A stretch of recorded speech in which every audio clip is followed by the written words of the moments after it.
بسم الله الرحمن الرحيم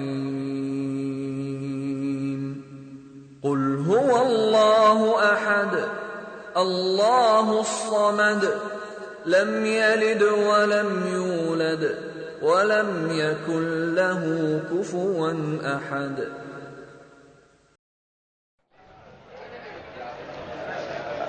السلام عليكم ورحمة الله وبركاته.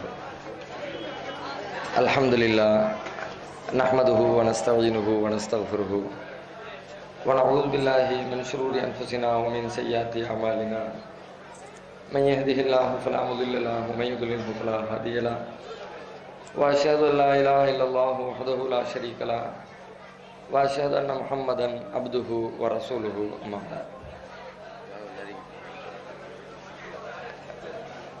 பெருமதிப்பிற்கும் மரியாதைக்கும் உரிய எல்லாம் வல்ல அல்லாஹுவின் நல்லடியார்களே, அருமை பெரியோர்களே, தாய்மார்களே, சகோதர சகோதரிகளே, ஏக இறைவனின் அளப்பெரும் கிருபையினால்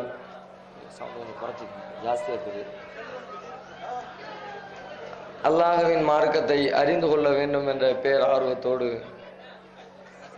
இந்த பொதுக்கூட்ட நிகழ்ச்சி ஏற்பாடு செய்யப்பட்டிருக்கிறது. இந்த நிகழ்ச்சியில் விமர்சனங்களும் விளக்கங்களும் என்ற தலைப்பினை எனக்கு வழங்கியிருக்கிறார்கள்.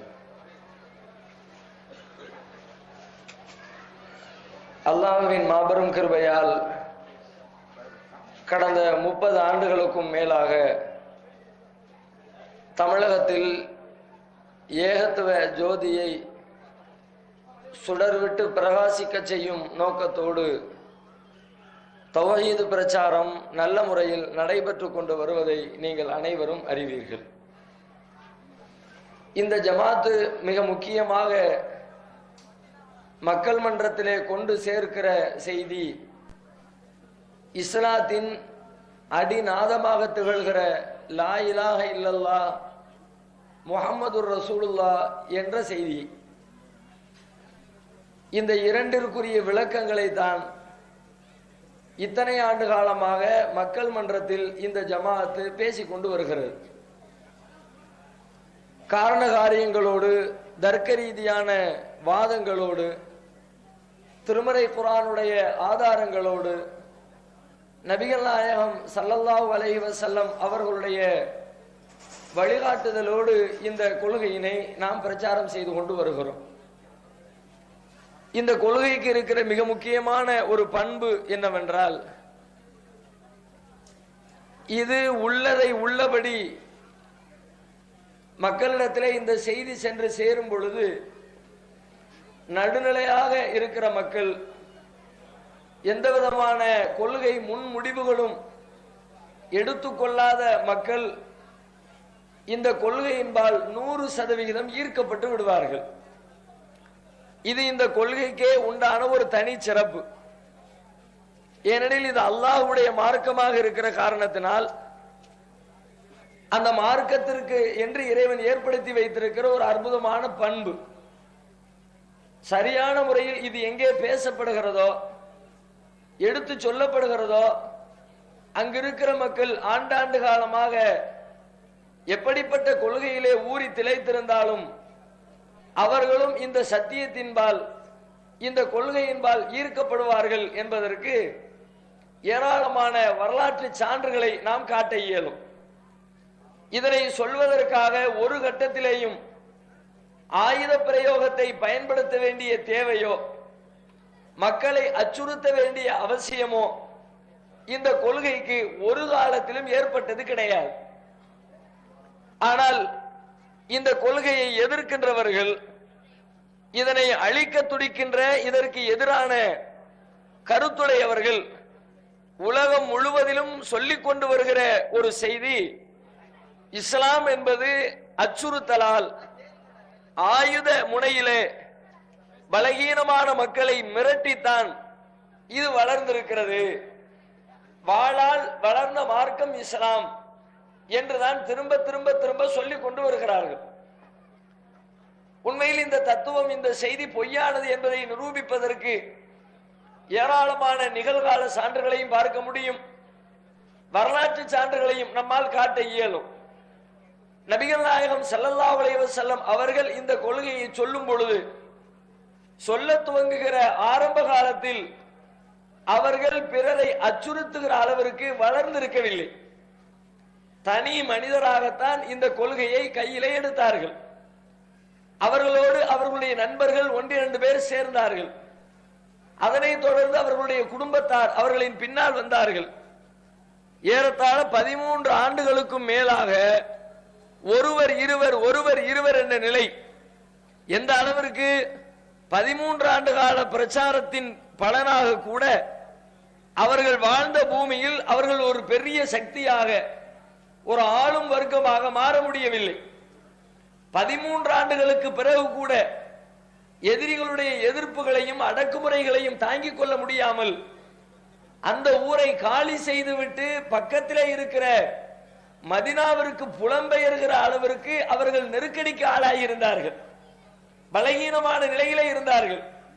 இப்படிப்பட்ட நிலையில் சொல்லப்பட்ட ஒரு மார்க்கம் தான் பிற்காலத்தில் உலகத்தை ஆளுகிற ஒரு கொள்கையாக, ஒரு மிகப்பெரிய தேசத்தினுடைய சக்கரவர்த்தியாக அன்னலம் பெருமகனார் நபிகள் நாயகம் ஸல்லல்லாஹு அலைஹி வஸல்லம் அவர்களை ஏற்றி வைத்தது. அப்படியானால் இவர்கள் வாளால் அச்சுறுத்தி பிறரை மிரட்டி இந்த கொள்கையை வளர்த்தார்கள் என்று சொல்லப்படுகிற விமர்சனம் ஒரு குற்றச்சாட்டு, பொய்யான குற்றச்சாட்டு என்பதை விளங்கிக் கொள்ள முடிகிறது. இப்படித்தான் ஒவ்வொரு இறை தூதர்களுடைய காலத்திலேயும் நபி இப்ராஹிம் அலைஹிஸ்ஸலாம் இஸ்லாமிய மார்க்கத்திலே மிக சிறப்பாக போற்றப்படுகிற, மிக உயர்ந்த இடத்திலே வைத்து பார்க்கப்படுகிற இறை தூதர்களில் ஒருவர் நபி இப்ராஹிம் அலைஹிஸ்ஸலாம். அவர்களும் அவர்களுடைய கொள்கையினை, இந்த இஸ்லாமிய கருத்தினை மக்கள் மன்றத்திலே எடுத்து வைக்க துவங்குகிற பொழுது பலகீனத்திலே ஆக கடைசி நிலையில் இருந்தார்கள். எந்த அளவிற்கு இருந்தார்கள்?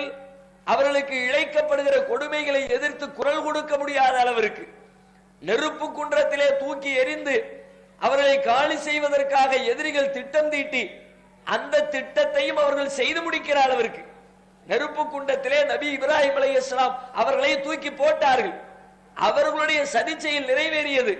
ஆனாலும் அல்லாஹ் ரப்பல் ஆலமீன் தன்னுடைய கிருபையால், அற்புதத்தால், ஆற்றலால் நபி இப்ராஹிம் அலைஹிஸ்ஸலாம் அவர்களை நெருப்பிலிருந்து பாதுகாத்தான் என்பது தனி விஷயம். ஆனால் உலகத்தின் பார்வையில் எதிரிகளின் கை ஓங்கி இருந்தது. அந்த ஊரிலே வாழ முடியாமல் அவர்கள் ஊரை விட்டு வேறொரு ஊருக்கு ஹிஜ்ரத் செய்து செல்ல வேண்டிய கட்டாயத்திற்கு இப்ராஹிம் அலைஹிஸ்ஸலாம் அவர்களும் தள்ளப்பட்டார்கள். நபி மூசா அலைஹிஸ்ஸலாம் திருமறை குர்ஆனில் அதிகமாக பேசப்படுகிற ஒரு இறை தூதரின் வரலாறு இருக்கிறது என்றால் அது வேறு எந்த நபிமார்களின் வரலாறும் இந்த அளவிற்கு திருமறை குர்ஆனிலே விரிவாக பேசப்பட்டது கிடையாது. ஆதம் நபியிலிருந்து ஈசா நபி வரைக்கும் பேசப்படுகிற அத்தனை வரலாற்று நாயகர்களுடைய வரலாற்றிலேயும் அதிகமான பக்கங்களில் பேசப்படுகிறவர்கள் நபி மூசா அலைஹிஸ்ஸலாம். இந்த மூசா அலைஹிஸ்ஸலாம் அவர்களின் நிலைமை என்ன? ஏகத்துவத்தை சொல்வதற்காக எகிப்து தேசத்திற்குள்ளே அடியெடுத்து வைக்கிறார்கள். அங்கே இருக்கிற ஆளும் வர்க்கமாக ஃபிரௌனும், ஃபிரௌனுடைய குடும்பத்தாரும், ஃபிரௌனுடைய அதிகாரிகளும் மந்திரிகளும் ஆட்சியிலே அமர்ந்திருக்கிறார்கள். எடுத்து சொல்லி பார்க்கிறார்கள், அவர்கள் ஏற்க மறுக்கிறார்கள். நபி அவர்களுடைய கொள்கையை ஒரு சிறு கூட்டம் ஏற்றுக்கொள்கிறது. அதிகாரம் இல்லாத கூட்டம், ஆட்சியில் இல்லாத கூட்டம், ஃபிரௌனை எதிர்த்து நின்று சண்டையிட்டு ஜெயிப்பதற்குரிய வல்லமை இல்லாத ஒரு கூட்டம் தான் நபி மூசா அலைஹிஸ்ஸலாத்தை பின்தொடர்கிறது. வேறு வழியே இல்லை. சொல்லி சொல்லி பார்த்தார்கள். இறுதியில் ஏகத்துவத்தை காத்துக் கொள்வதற்காக, ஏற்றுக்கொண்ட கொள்கையினை நடைமுறைப்படுத்துவதற்காக எகிப்து தேசத்தை விட்டு பாலஸ்தீனத்தை நோக்கி அவர்கள் ஹிஜ்ரத் செய்ய வேண்டிய கட்டாயத்திற்கு தள்ளப்பட்டார்கள். மூசா நபியுடைய வரலாறு இப்படித்தான். இந்த இஸ்லாமிய கொள்கை ஒவ்வொரு காலகட்டத்திலேயும் அந்தந்த மக்கள் மத்தியிலே சொல்லப்படுகிற ஆரம்ப தருணத்தில் மிக மிக பலகீனர்களாகத்தான் இந்த செய்தியை கொண்டு வந்தவர்கள் இருந்தார்கள். இவர்கள் எப்படி பிறரை மிரட்டி இருப்பார்கள்? பிறரை எப்படி துன்புறுத்தி இருப்பார்கள்? பிறரால் துன்பத்திற்கு ஆளானவர்கள், பிறரால் கொடுமைப்படுத்தப்பட்டவர்கள், பிறரால் உயிர் பறிக்கப்பட்டவர்கள். அதை கூட குர்ஆன் சொல்லுகிறது. தக்துலூன நபிய்யீன பிகைரில் ஹக். யூதர்களை பார்த்து இறைவன் பேசுகிற பொழுது திருமறை குர்ஆனிலே இறைவன் சொல்லுகிறான், நீங்கள் அநியாயமான முறையில் பல நபிமார்களை கொலை செய்திருக்கிறீர்கள். அதனுடைய பொருள் என்ன? இறை தூதர்கள் இந்த இஸ்லாமிய செய்தியினை எடுத்து சொல்ல துவங்கிய பொழுது அதனை எதிர்த்து நிற்கின்ற எதிரிகளின் கூட்டம் கை ஓங்கி இருந்தது. அவர்களோடு இவர்கள் சண்டையிட்டு பார்த்தார்கள். சண்டையிலே இறுதியில் நபிமார்கள் கொல்லப்பட்டார்கள். உலகத்தின் பார்வையில் அது தோல்விதானே, பலகீனம் தானே, இறைவனின் பார்வையில் அது வெற்றி, அது தனி செய்தி. நாளை மறுமையிலே அவர்கள் சுவர்க்கம் செல்வார்கள், அது தனி செய்தி. ஆனாலும் உலகத்தின் பார்வையில் எத்தனை பலகீனம்! எதிர்த்து சண்டையிட்டு தோற்கடிக்கப்படுகிற அளவிற்கு, கொல்லப்படுகிற அளவிற்கு. நபிகள் நாயகம் கூட கொல்லப்படவில்லை, மூசா அலைஹிஸ்ஸலாம் கொல்லப்படவில்லை, இப்ராஹிம் அலைஹிஸ்ஸலாம் கொல்லப்படவில்லை. ஆனாலும் பல நபிமார்கள் கொல்லப்படுகிற அளவிற்கு பலகீனர்களாக உலகத்திலே வாழ்ந்திருக்கிறார்கள். இப்படிப்பட்ட பலகீனமான நிலையில் இருக்கிறவர்கள் வாளால் மிரட்டி, ஆயுதங்களால் அச்சுறுத்தி இஸ்லாத்தை வளர்த்தார்கள், ஏகத்துவத்தை கொண்டு சேர்த்தார்கள் என்று சொல்லப்படுகிற வாதம் வரலாற்று ரீதியாக பார்க்கிற பொழுது கடைந்தெடுத்த ஒரு பொய்யான வாதம் என்பதை வரலாற்றை படிக்கிறவர்கள் தெரிந்து கொள்ள முடியும். அதே போல நிகழ்காலத்தை எடுத்துக் கொள்ளுங்கள். இன்றைக்கும் நம்முடைய தேசத்தில் செங்பரிவார சிந்தனை உடையவர்கள் திரும்ப திரும்ப சொல்லி வருகிற கோயப்பல்சின் தத்துவமாக இதைத்தான் வைத்திருக்கிறார்கள். எப்படி இஸ்லாம் வளர்ந்தது? முகலாயர்கள் வந்தார்கள், மிரட்டினார்கள், இஸ்லாத்தை காட்டி அச்சுறுத்தினார்கள், ஏற்க மறுத்தவர்களை கண்டம் துண்டமாக வெட்டி போட்டார்கள். அதன் விளைவாகத்தான் இஸ்லாம் இந்த தேசத்திலே பரவியது என்றொரு செய்தியினை சமீப பல ஆண்டுகளாக சங்க பரிவார கூட்டங்கள் இந்த தேசத்திலே ஒளிந்து கொண்டே இருக்கிறார்கள். இந்த வாதமாவது, இந்த விமர்சனத்திலே உண்மை இருக்கிறதா? அப்படியானால் இந்த தேசத்தில் இஸ்லாம் வளர்ந்தது முகலாயர்களின் வருகைக்கு பிறகு இருந்திருக்க வேண்டும். ஆனால் வரலாறு சொல்லுகிறது இந்த தேசத்திலே இஸ்லாம் காலடி எடுத்து வைத்தது கிபி 7ஆம் நூற்றாண்டில். 7ஆம் நூற்றாண்டிலே முகலாயர்களுக்கும் இந்த தேசத்திற்கும் எந்த சம்பந்தமும் இல்லை. அவர்கள் உள்ளே நுழைந்தது 16ஆம் நூற்றாண்டில். பாபர் தான் முதலாக, பாபர் மசூதி பிரச்சனை வந்துச்சு, அவருக்கு எத்தனை பள்ளிவாசல் தானே, அதான பாபர் பள்ளிவாசல் பிரச்சனை. கிபி 1500களின் இடைக்காலத்தில் தான் முதலாக பாபர் இந்த தேசத்திற்குள்ளே வருகிறார். 16ஆம் நூற்றாண்டு அது. 16ஆம் நூற்றாண்டிலே முகலாயர்கள் நுழைகிறார்கள். இஸ்லாம் இந்த தேசத்திலே காலூன்றிய வரலாறு கிபி 7ஆம் நூற்றாண்டிலே இருக்கிறது. எத்தனையோ சான்றுகள் இன்றைக்கு மிச்சம் இருக்கிறது. கேரளாவிற்கு சென்றவர்களுக்கு தெரியும், காசர்கோடு என்ற ஒரு ஊர் இருக்கிறது. அங்கே கிபி 7ஆம் நூற்றாண்டிலே கட்டப்பட்ட பள்ளிவாசல் மாலிக் பின் தீனார் என்ற பெயரிலே இன்றைக்கும் இருக்கிறது.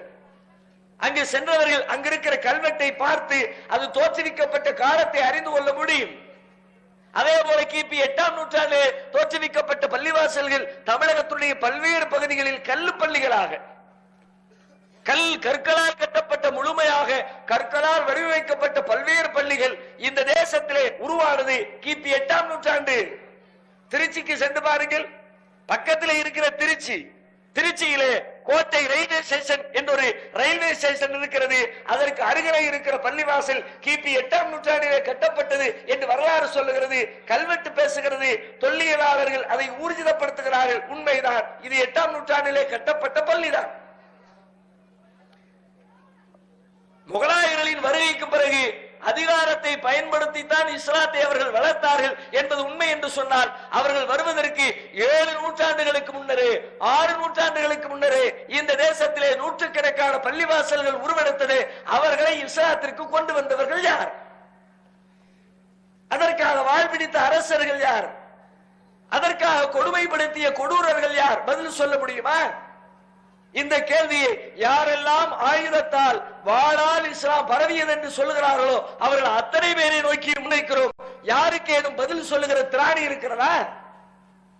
எவனும் பதில் சொல்ல இயலாது. ஏனெனில் அவர்கள் சொல்வது பொய். பொய்யனுக்கு என்ன ஆதாரம் இருக்கும்? பொய்யின் இடத்துல என்ன சான்றை எதிர்பார்க்க முடியும்? இப்படி இஸ்லாமிய செய்தி எப்படி வளர்ந்தது? எப்படி அழிக்கவில்லை, மிரட்டவில்லை, கொடுமைப்படுத்தவில்லை. பிறகு எப்படி வளர்ந்தது? இஸ்லாத்தினுடைய தனிச்சிறப்பை அப்படித்தான். ஒருவர் இஸ்லாத்தை சரியாக கடைபிடித்தால், 100% பின்பற்றினால், பின்பற்ற முயற்சி எடுத்தால், அவரை பார்த்து அக்கம் பக்கத்திலே இருக்கிற 1000 பேர் இஸ்லாத்தை ஏற்பார்கள். இது இஸ்லாத்திற்கே தனிச்சிறப்பு. இறைவன் அவனுடைய மார்க்கத்தை வளர்ப்பதற்காக ஏற்படுத்தி வைத்திருக்கிற ஒரு பண்பு. உலகத்திலே எந்த ஒரு கொள்கை ஏற்கப்பட வேண்டும் என்று சொன்னாலும் அல்லது மறுக்கப்பட வேண்டும் என்று சொன்னாலும் அதற்கு என்று தர்க்க ரீதியான சில காரணங்களை வகைப்படுத்துவார்கள். இஸ்லாத்திற்கு அது எதுவுமே பொருந்தாது. எதை சொன்னாலும் ஒத்து வராது. ஆனால் இஸ்லாம் வளரும். ஒரு செடி வளர வேண்டும் என்றால் அதுக்கு சில நிலைகளை சொல்லுவோம். செடி வளரணுமா, அங்க நல்ல தண்ணி ஊத்தணும், நல்ல வெயில் படுற இடத்துல வைக்கணும், ஆடு மாடு தின்று விடாமல் பாதுகாக்க வேண்டும், தேவைப்பட்டால் அதற்கு உரமிட வேண்டும். இவற்றை எல்லாம் எங்கே முறையாக செய்கிறார்களோ அங்கே செடி வளரும். இது அறிவு சொல்கிறது, அறிவியலும் இதைத்தான் சொல்லுகிறது. ஆனால் இஸ்லாம் வளர்வதற்கு இது மாதிரி ஒரு கொள்கைக்கு ஒரு இலக்கணம் சொல்லுவோம்ல, ஒரு இயக்கத்திற்கு ஒரு இலக்கணம் சொல்லுவோம்ல. ஒரு கட்சி வளர வேண்டும், எப்படி? அதற்கு சில நியதிகள் இருக்கும். அங்கு சென்றால் பொறுப்புகள் கிடைக்கும், அங்கே சென்றால் பணம் காசு கிடைக்கும், அங்கே சென்றால் மதிப்பு மரியாதை கிடைக்கும், அங்கே சென்றால் ஆட்சியாளர்கள் நமக்கு சல்யூட் அடிப்பார்கள். ஒன்னுக்கும் இருக்கிறது. அதே போல மதங்கள் வளர வேண்டும் என்று சொன்னால், ஒரு மார்க்கம் வளர வேண்டும் என்று சொன்னால் அதற்கு சில இலக்கணங்களை உலக அறிவியலாளர்கள் சொல்வார்கள், அறிவுஜீவிகள் சொல்வார்கள். அப்படிப்பட்ட எந்த இலக்கணங்களையும் மறுத்துவிட்டு இஸ்லாம் வளர்கிறது. அந்த இலக்கணங்களை பொருத்தி பார்த்தீங்கன்னா பொருந்தார். இங்க போனா அடிவிழும், இங்க போனா மிரட்டல் வரும், இங்க போனா சுகமா வாழ முடியாது, இங்க போனா நிறைய கட்டுப்பாடு, இங்கே சென்றால் விரும்பியதை சம்பாதிக்க முடியாது, இங்கே சென்றால் விரும்பியபடி வாழ்வின் இன்பத்தை அனுபவிக்க முடியாது. கட்டுப்பாடு கட்டுப்பாடு கட்டுப்பாடு, 1008 கட்டுப்பாடு. யாராவது வருவானா? ஏண்டாங்க போய்கிட்டு ஒரு வேலை செய்ய விட மாட்டாங்க, ஒரு கக்கூஸ் போக விட மாட்டான், பின்னாடியே வந்துடும் மார்க்கம். எப்படி போற, எங்க போற? நிழல் தருகிற மரமா ஓரஞ்சாரமா இருக்கான்னு நம்ம பார்ப்போம். இஸ்லாம் சொல்லும் நிழல் தரம் வரும், ஓரத்துல இருந்தாலும் அங்க இருக்காது. ஏன்? 4 பேர் போவான் வருவான், நிழலா இருக்குன்னு உட்காருவான், நீ பேசாம உட்கார்ந்துட்டு போயிட்டானா அவன் எப்படி உட்காருவான்? உட்கார்ந்துடாத. இஸ்லாம் சொல்லும். பாத்ரூம் போறதுலாம் பஞ்சாயத்து. இஸ்லாம் அப்படித்தான் பஞ்சாயத்து பண்ணும். ஏன்? மனிதர்களின் நலனில் அக்கறை கொண்டிருக்கிற மார்க்கம் இஸ்லாம். எறும்பு புற்று இருக்கிறது, சிறுநீர் கழித்து விடாதே. ஏன்? நீ அவசரத்துல உட்கார்ந்துகிட்டு இருப்ப, எந்திரிச்சு ஓடி வர வேண்டியது இருக்கும். உள்ள இருந்து எறும்பு படை எடுத்துருச்சுன்னா எவ்வளவு சிக்கல், உனக்கே டேஞ்சரா போயிடும். போயிடாத. அவசரன்றதுக்காக அங்க போய் உச்சா இருந்தா மாட்டிக்கிட்டு முழிப்ப. இஸ்லாம் சொல்லுகிறது. இப்படி எத்தனை கழிவறையில் துவங்கி மிகப்பெரிய மாட மாளிகைகள் கட்டி முடிக்கிற வேலைகள் வரை, வழிபாடுகள் துவங்கி வாழ்க்கை முறையின் ஒவ்வொரு அம்சங்கள் வரை அனைத்திலும் இஸ்லாம் வழிகாட்டுகிறது. அனைத்தும் கட்டுப்பாடு. தெருவிலே செல்லுகிறோம், பெண்கள் பல மாதிரி போய்கிட்டு இருக்கிறாங்க, வந்துகிட்டு இருக்கிறாங்க. இஸ்லாமும் கூடவே வரும். அந்த பொம்பளை போறாள, அவ போறா, நீ அங்கே பார்த்துக்கிட்டு இருக்க, இந்த பக்கம் பார்வை திருப்பு. எத்தனை பேருக்கு பிடிக்கும் இது? பெரும்பாலும் பிடிக்காது. ஆம்பளையா இருக்கிறவனுக்கு அவனுடைய உணர்ச்சி ஆண்மை வெளியே வரும். ஒரு பெண்ணை கண்டவுடனே, ஒரு பெண்ணாக இருக்கிறவனுக்கு பெண்மை வெளிப்படும். ஆணை கண்டவுடனே இஸ்லாம் கூடவே வரும். உன் பொஞ்சாதியா இருந்தால் மட்டும்தான் அந்த ஆண்மை வெளிப்பட வேண்டும், உன் கணவராக இருந்தால் மட்டும்தான் அந்த ஆண்மை வெளிப்பட வேண்டும். இதை தவிர்த்து மற்ற இடங்களில் ஆண்மை வெளிப்படுகிற வாயிலை சாத்தி வை. வெளிப்படத்தான் செய்யும், அதற்காக மிருகத்தை போல வெளிப்படுத்தி விடாதே. உன் சகோதர சகோதரிகளிடத்தில் ஒருவன் வெளிப்படுத்தினால் நீ ஒத்துக்கொள்வாயா? உன் தாயிடத்திலே, உன் சின்னம்மாவிடத்திலே ஒருவன் இப்படிப்பட்ட உணர்ச்சியை வெளிப்படுத்தினால் நீ ஒத்துக்கொள்வாயா? ஒண்ணுமே செய்யற, உருன்னு பாக்குறான். என் தங்கச்சிய ஒருத்த ஒண்ணும் பண்ணல, தொடல, இழுக்கல, தப்பு செய்யல, காயப்படுத்தல, அவள் அங்கே அமர்ந்து இருக்கிறாள். இங்கே அமர்ந்து கொண்டு உருன்று பார்த்தால் எனக்கு பத்திக்கிட்டு வருது. அப்ப நீ ஒருத்தன் தங்கச்சியை பார்க்கும்போது அவங்க அண்ணனுக்கு அப்படித்தானடா வரும். கூடவே வருது இஸ்லாம். எங்க போனாலும் கூட வருது. தெருவில் போனா கூட வருது, பள்ளியாசல் போனா கூட வருது, பள்ளிக்கூடத்துக்கு போனா கூட வருது, விவசாயத்துக்கு போனா கூட வருது, வியாபாரத்துக்கு போனா கூட வருது, எங்க போனாலும் கூட வரும். இதை செய்யாத, அதை செய்யாத, அதை செய்யாத, அதை செய்யாத. எப்படி மார்க்கம் வளரும்? வளர முடியாது என்று உலகம் சொல்லுகிறது. ஆனால் இஸ்லாம் வளர்கிறது. எப்படி வளர்கிறது? தாறுமாறாக வளர்கிறது. நினைத்து பார்க்க முடியாத விதத்தில் வளர்கிறது. எதனால் வளர்கிறது?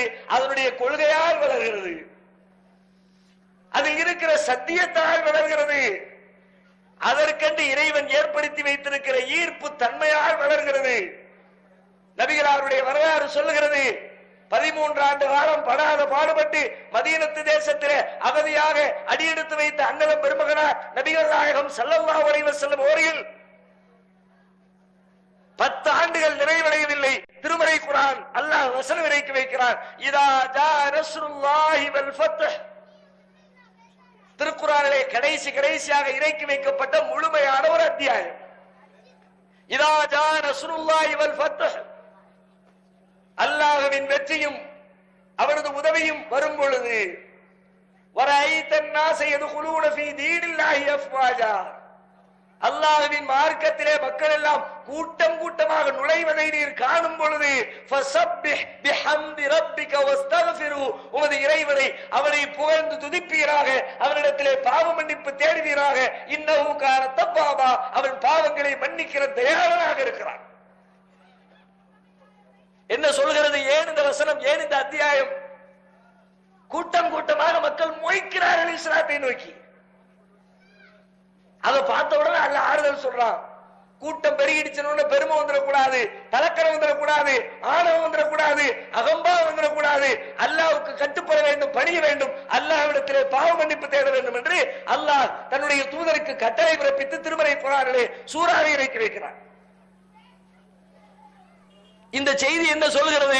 நபிகள் நாயகம் அவர்களும் அவர்களை பின்பற்றிய தோழர்களும் இஸ்லாத்தை உள்ளதை உள்ளபடி கடைபிடிக்க முயற்சி எடுத்தார்கள். அவர்கள் காட்டிய அந்த இஸ்லாம் அக்கம் பக்கத்தில் இருக்கிறவர்களை எல்லாம் இஸ்லாத்தை நோக்கி ஈர்த்தது. இந்த கொள்கையில இணைய வேண்டும், இது நமக்கு நன்மை தரும். கண்டிப்பாக நாம் மரணித்து விடுவோம், மரணத்திற்கு பிறகு இந்த கொள்கையின் வழியாக மட்டும்தான் நாம் வெற்றியை ஈட்ட முடியும் என்ற உணர்வை அவர்களை உள்ளத்திலே ஏற்படுத்தியது. அக்கம் பக்கத்திலே இருக்க நடுநிலையாளர்கள் எல்லாம், பாமரர்கள் எல்லாம், அறியாத மக்கள் எல்லாம், கீழ்நிலை மக்கள் எல்லாம் அத்தனை பேரும் இஸ்லாத்திலே வந்து தங்களை ஐக்கியப்படுத்திக் கொண்டார்கள். இவ்வாறு ஐக்கியமாகி இஸ்லாம் வளர்கிற பொழுது, கொள்கை மேலோங்குகிற பொழுது, அக்கம் பக்கத்தில் இருக்கிற தலைவர்கள், மதத்தின் தலைவராக, வேறுபல சித்தாந்தங்களின் தலைவர்களாக அவர்கள் இருந்தார்களே, அந்த சமூகத்தினுடைய தலைவர்களுக்கு இதை பார்க்கிற பொழுது அப்படி புகைச்சல். என்னடா இது, நேத்தைக்கு நமக்கு பின்னாடி 2000 பேர் இருந்தா இன்னைக்கு 250 ஆயிடுச்சு. ஏன்னா அங்கிருந்து 1750 கலண்டிங்க வந்து சேர்ந்துருச்ச, பொறுக்க முடியல. 2000 பேருக்கு தலைவன், 250 பேருக்கு தலைவன். எதை விரும்புவார்? தலைவனா இருக்கிறவன பெரிய கூட்டத்துக்கு தலைவனா இருக்கும், அப்பதானே பவர் மவுசு. இல்லாட்டி பீஸ் புடுங்கிற பல்பு மாதிரி தான், ஒரு பையனும் கிடையாது. லெட்டர் பேரை வச்சுக்கிட்டு உட்கார்ந்துருந்தா பல நேரங்களில் பல கூட்டங்களில் பல தலைவர்கள் சீறுவதை நீங்கள் பார்த்திருக்கலாம். பெரும்பாலும் அந்த சீற்றம் எல்லாம் பின்னால் இருக்கிற படைபலத்தின் விளைவாகத்தான் அமைந்திருக்கும். ஒண்ணுமே இல்லாத லெட்டர் பேர் தலைவர் எப்படி சீர்வாரு? ஐயா உங்களுக்கு தெரியாதது கிடையாது, அவருடைய சீற்றம். போலீஸ்கார்ட்ட பேசுவாரு, மேல போட்டு ஆர்ப்பாட்டம், அண்ணன் அவர்களை கேட்டுக்கொள்கிறோம். அதுக்கு என்ன ஆர்ப்பாட்டம்? கண்டிக்கிறோம்னு சொல்றா. சீச்சி, கண்டிச்சுட்டு கீழே இறங்கி போகணும்ல. நீ வேற, அவங்க பின்னாடி உசு பேத்தி விடுவான் தொண்டன். விடக்கூடாது, போடுங்கிற கோஷத்தை, சும்மா கிடா. நீ வேற இழுத்து பறிச்சு விட்டுட்டு கடைசியில் தலைவர் நானு, என்ன இழுத்து உள்ள வச்சுட்டோம்னா நீனும் வந்து பாப்ப போ. ஏன்? பின்னாடி இருக்கிற கூட்டம் 2000 பேர் கூட்டிட்டானா காலர் தூக்கி விட்டுருவார், நெஞ்ச நிமித்திடுவார், சவால் அப்படின்பார். பெரும்பாலும் பல தலைவர்களுக்கு வீரம் என்பது பின்னால் இருக்கிற கூட்டத்தை வைத்துத்தான் வருகிறது. இயற்கையில் வீரம் கொண்டவன் குறைவு. இங்களுக்கு அந்த கூட்டத்தினுடைய எண்ணிக்கை குறைகிற பொழுது தாங்க முடியல, எதிரிகளின் கை ஓங்குகிறது, நம்முடைய கை பலவீனம் அடைகிறது. அப்படியானால் அந்த சித்தாந்தத்தை அழித்தால் மட்டுமே நம்முடைய தலைமையை நாம் தக்க வைத்துக் கொள்ள முடியும் என்ற நிலைக்கு சில பேர் தள்ளப்படுவார்கள். அந்த நிலையில் இன்றைக்கு நாட்டிலே பல பேர் இருக்கிறார்கள்.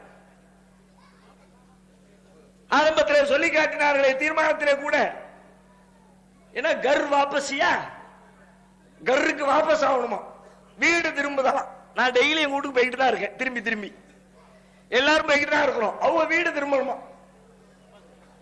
என்னப்பா வீடு திரும்புறது? தாய் மதம் திரும்பு, அதுதான் வீடு. நேற்றைக்கு ஒரு தனியார் தொலைக்காட்சியில இஸ்லாத்தை ஏற்றுக்கொண்டதாக தன்னை அறிமுகப்படுத்திக் கொண்ட ஒரு சகோதரி சொன்னால், தாய் மதம் திரும்பு என்கிறார்கள். 100% அவர்களின் கொள்கையை இப்போது நான் ஏற்றுக்கொண்டிருக்கிறேன். இஸ்லாத்தை ஏத்துக்கிச்சு அந்த பிள்ளை. அது சொல்லுகிறார், தாய் மதம் திரும்பு என்கிறார்கள் என் சகோதரர்கள். 100% அவர்களின் கொள்கையை நான் ஏற்றுக்கொண்டேன். ஏனெனில் என்னுடைய தாய், என்னுடைய தந்தை ஆதமும் ஹவ்வாவும் எந்த இஸ்லாத்தில் இருந்தார்களோ அந்த இஸ்லாத்திற்கு திரும்பி விட்டேன்.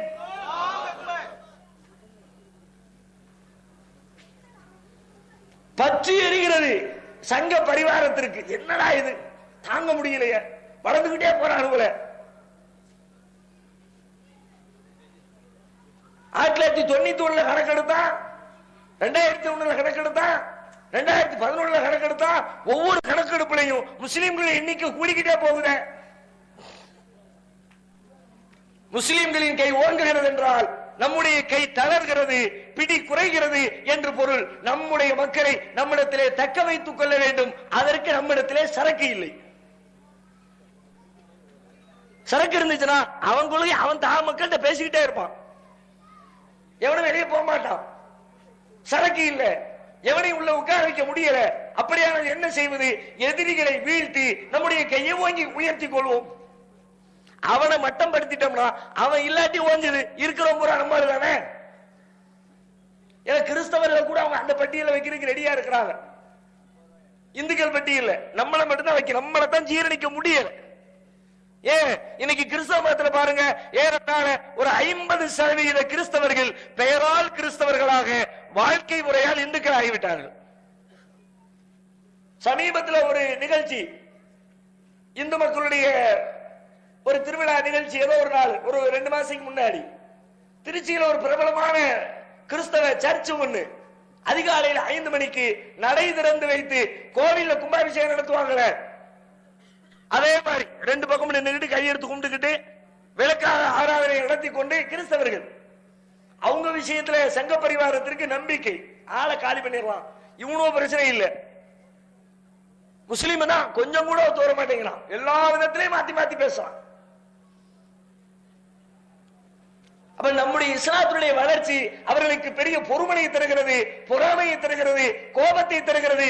அழிக்க நினைக்கிறார்கள், ஆயுதம் தூக்கிறார்கள், எத்தனையோ விதமான முயற்சிகளில் ஈடுபட்டார்கள், கொத்து கொத்தாக கொலை செய்தார்கள், கலவரங்களை உண்டாக்கினார்கள், குண்டு வைத்துவிட்டு நம்மீது பழியை போட்டார்கள், ஏராளமான வன்முறைகளில் ஈடுபட்டார்கள்.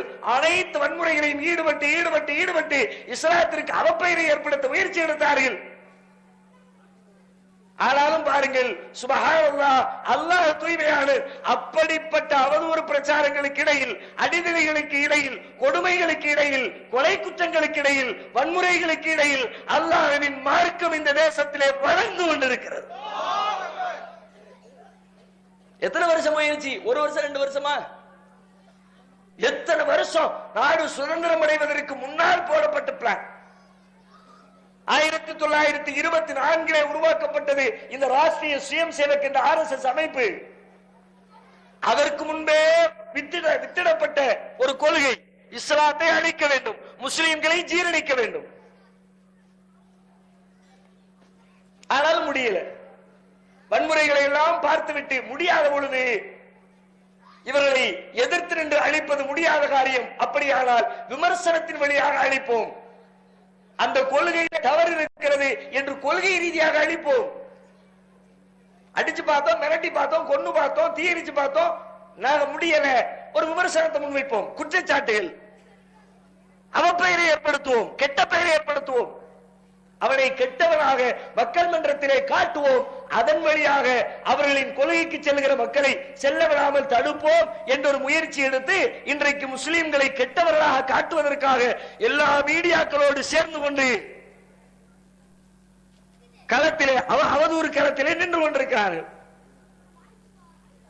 இது ஒரு புறத்திலே இஸ்லாத்தின் வளர்ச்சி, அதனை கண்டு பொறுக்க முடியாதவர்களால் அழிக்க நினைத்த முயற்சிகள் எல்லாம் வீணாகிவிட்டது. அதை வைத்து பயனில்லை, அடிக்க அடிக்க இவர்கள் வளர்கிறார்கள் என்ற உண்மையை அவர்கள் கண்டுகொண்டார்கள். ஒவ்வொரு காலத்தில் இப்படித்தான் வளர்ந்திருக்கிறது இஸ்லாம். இப்ராஹிம் அலைஹிஸ்ஸலாத்தை அடித்தார்கள், நெருப்பிலே தூக்கி போட்டு பொசுக்கிறார்கள். அவர்கள் காலத்தில் இஸ்லாம் வளர்ந்தது. எப்படி வளர்ந்தது? ஒரு மக்கா என்ற பூமி, மதீனா மக்கமா நகரம் என்ற ஒரு புனித பூமியே, ஒரு புனித ஊரே உருவாகின்ற அளவிற்கு அவர்கள் காலத்திலே கொள்கை வளர்ந்தது. மூசா அலைஹிஸ்ஸலாத்திற்கு அதே நிலை. அழிக்க நினைத்தான் ஃபிரௌன். எப்படி வளர்ந்தது? எகிப்து என்ற தேசமே மூசா நபி அவர்களுடைய கரத்திலே கொடுக்கப்படுகிற அளவிற்கு அதனுடைய வளர்ச்சி அமைந்திருந்தது. நபிகள் நாயகத்தை அடித்தார்கள், உதைத்தார்கள், ஊரை விட்டே அனுப்பி வைத்தார்கள். அப்பொழுதும் வளர்ந்தது. எப்படி வளர்ந்தது? பிரம்மாண்டமான சாம்ராஜ்யத்திற்கு நபிகளார் தலைவர் என்ற ரீதியில் இஸ்லாம் வளர்ந்தது. ஒவ்வொரு காலகட்டத்திலேயும் அடித்தார்கள், அடித்தார்கள், உதைத்தார்கள், ஊர் விளக்கினார்கள், எல்லையில்லா துன்பங்களை கொடுத்தார்கள். அவர்கள் கொடுத்த துன்பம் ஒவ்வொன்றுமே இஸ்லாத்திற்கு இன்பமாக மாறி போனது. இறைவன் ஏற்படுத்திய விதி. தற்போதும் அதே நிகழ்வு. அவர்களுடைய ஆயுத முயற்சிகள் எல்லாம் காணல் நீராகிவிட்டது. இஸ்லாத்தின் வளர்ச்சி மென்மேலும் பன்மடங்காக வளர்ந்து கொண்டே போகிறது. எனவே ஆயுதத்தால் அழிக்க முடியாதவர்களை விமர்சனத்தால், குற்றச்சாட்டால், அவதூறால் அவர்களுக்கு களங்கத்தை ஏற்படுத்தி அழிக்க நினைப்போம் என்று விமர்சனங்களை முன்வைத்துக் கொண்டிருக்கிறார்கள். இது ஒரு வகை விமர்சனங்கள். இன்னொரு வகை விமர்சனம், அங்கிருந்து உள்ள வந்தாச்சு, அவுட்டர்ல இருக்கிற பூரா காலி பண்ணிட்டு இஸ்லாத்திற்குள்ளே வந்தாகிவிட்டது. இஸ்லாத்திற்குள்ளே வந்தவுடனே எல்லாம் இஸ்லாமா இருக்கார்களா? முஸ்லிம்களாக இருக்கிறார்களா? 100% இஸ்லாத்தை கடைபிடிக்கிறார்களா? அதையும் காணும். இங்கேயும் பல பேர் இஸ்லாத்தின் பெயர் தாக்கிகளாக இருக்கிறார்கள். அப்துல் காதர், அப்துல் ரஹ்மான், கதீஜா பீவி, ஆயிஷா பீவி என்ற பெயர்களில் மாத்திரமே அரபி மிளிர்கிறது. வாழ்க்கையில் இஸ்லாத்தை காணவில்லை. எதையெல்லாம் நபிகளார் அழிக்க வந்தார்களோ அவையெல்லாம் இன்றைக்கு நபிகளாரின் பெயராலேயே முஸ்லிம்களிடத்திலே அரங்கேறுகிறது. எந்த கொள்கையை அழிப்பதற்காக நபி ஈசா அலைஹிஸ்ஸலாம் உலகத்திற்கு அவதரித்தார்களோ அவர்களின் பெயராலேயே கிறிஸ்தவம் என்ற ஒரு வழிபாடு, ஒரு உருவ வழிபாடு உருவாக்கப்பட்டதை போல எந்த கொள்கையினை எல்லாம் காலில் போட்டு நபிகளார் மிதித்தார்களோ,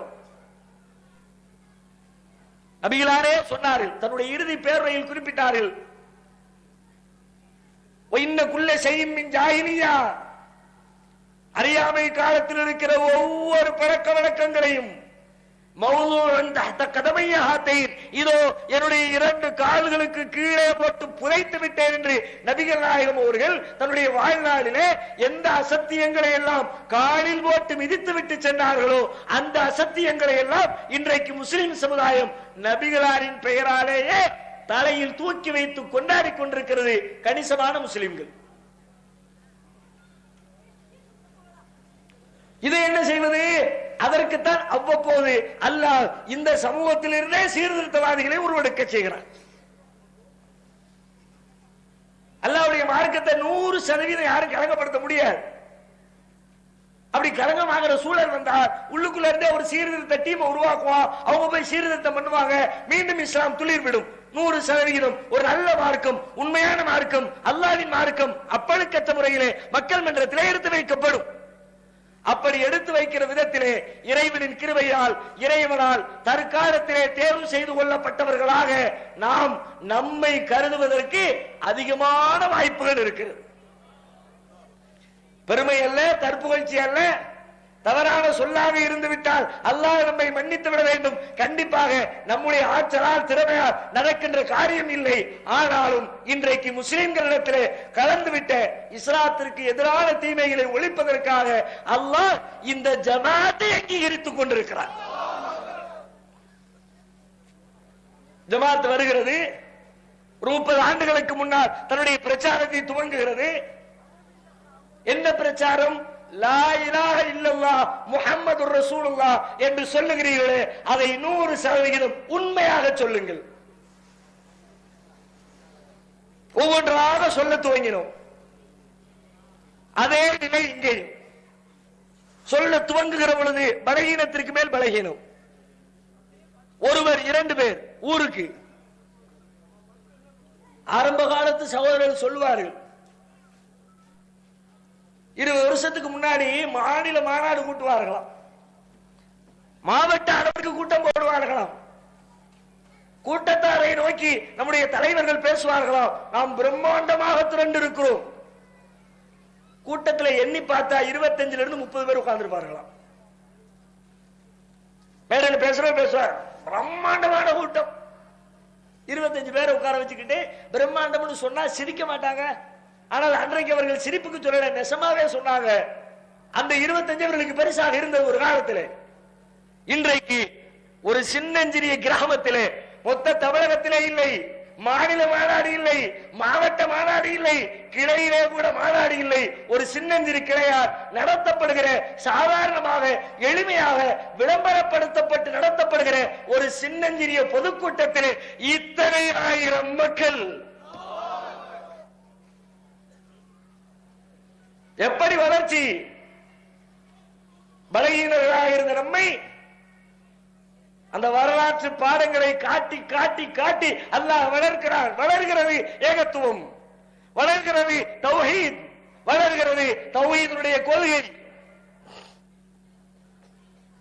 லா இலாஹ இல்லல்லாஹ்வை இப்படித்தான் நீங்கள் புரிய வேண்டும். முஹம்மது ரசூலுல்லாஹ்வுக்கு 100% உண்மையாளர்களாக நீங்கள் வாழ வேண்டும். பலரை ஈர்க்கிறது. அதே நிலை இஸ்லாத்துக்கு சொல்ல எல்லாம் இங்க அப்படியே பொருந்தது. ஒருத்தர் தௌஹீத் ஜமாத் தௌஹீத் இயக்கம் வளர்றதா இருந்தா அதுக்கு என்னெல்லாம் இருக்கணும்? தௌஹீத் ஜமாத்துக்குள்ள போனா பெரிய பதவி கிடைக்கும், பாராட்டு கிடைக்கும், சமூகத்தில் அந்தஸ்து கிடைக்கும், பொருளாதார வளம் கிடைக்கும். அப்படி எல்லாம் இருந்தா நிறைய மக்கள் வந்து சேருவாங்க. என்னமாவது கிடைக்குமா? அங்க வந்தா நெசமா இருக்கிற பூரா ஜமாத்துக்கார உருவிட்டே இருப்பான். ஒரு பொதுக்கூட்டம் நடத்தணும், சரி என்ன பண்றது? வசூல் பண்ணணும், சரி என்ன பண்றது? முதல்ல நீ எவ்வளவு போடுவ? பையில அடிச்சு புடுங்காத குறை யாரு கையில? நிர்வாகி கையில. இவன் எங்க ஊர் சொத்தை கொள்ளையடிக்கிறது? ஜமாத்துடைய நிகழ்ச்சிகளை நடத்துறதுக்கே சொந்த காசை போட வேண்டிய கட்டாயம் படவே இருக்கு. வருமானத்துக்கு வேலையே கிடையாது. ஏதாவது ஒண்ணு அங்கங்க வாய்ப்பு தெரியாம திறந்து வச்சிருந்தா கூட அதையும் தேவையில்லாம இழுத்து சாத்தி ஹஜ் சர்வீஸ் நடத்துறா, ஆஹா ஓன்னு சம்பாதிக்கிறான்னு உள்ள கால வைக்க போனா ஜமாத் முடிவெடுக்கிறது, யாரும் ஹஜ் சர்வீஸ் நடத்தக்கூடாது, உம்ரா சர்வீஸ் நடத்தக்கூடாது வச்சுட்டாங்களா? அதுல வருஷத்துக்கு ஒரு 2000 ரூபாய் சம்பாதிக்கலாம் தான் முடிஞ்சிருச்சு. தௌஹீத் ஜமாத்துல நடத்த முடியாது. ரியல் எஸ்டேட் அதான் இன்னைக்கு சக்க போடு போடுது.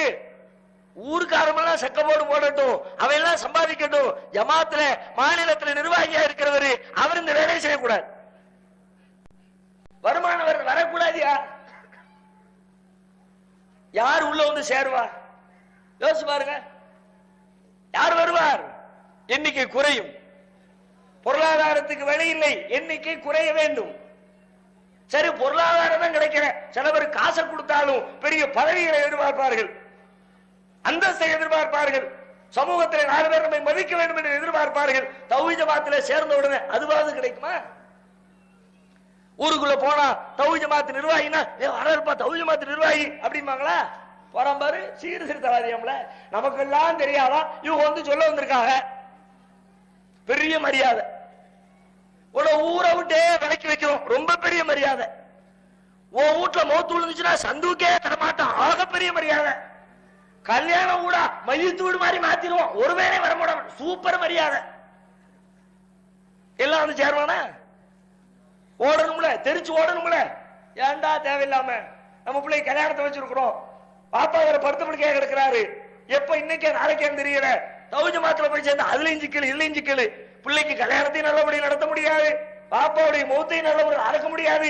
ஏன் வம்பு? வீட்டுக்குள்ள இருக்கணும்ல. வர்றான், வருகிறான். என் தந்தையின் மரணத்திலே சிக்கல் இருந்தாலும் நான் தௌஹீதுக்கு வருவேன். என்னுடைய திருமணத்திலே பிரச்சனை இருந்தாலும் நான் தௌஹீதுக்கு வருவேன்.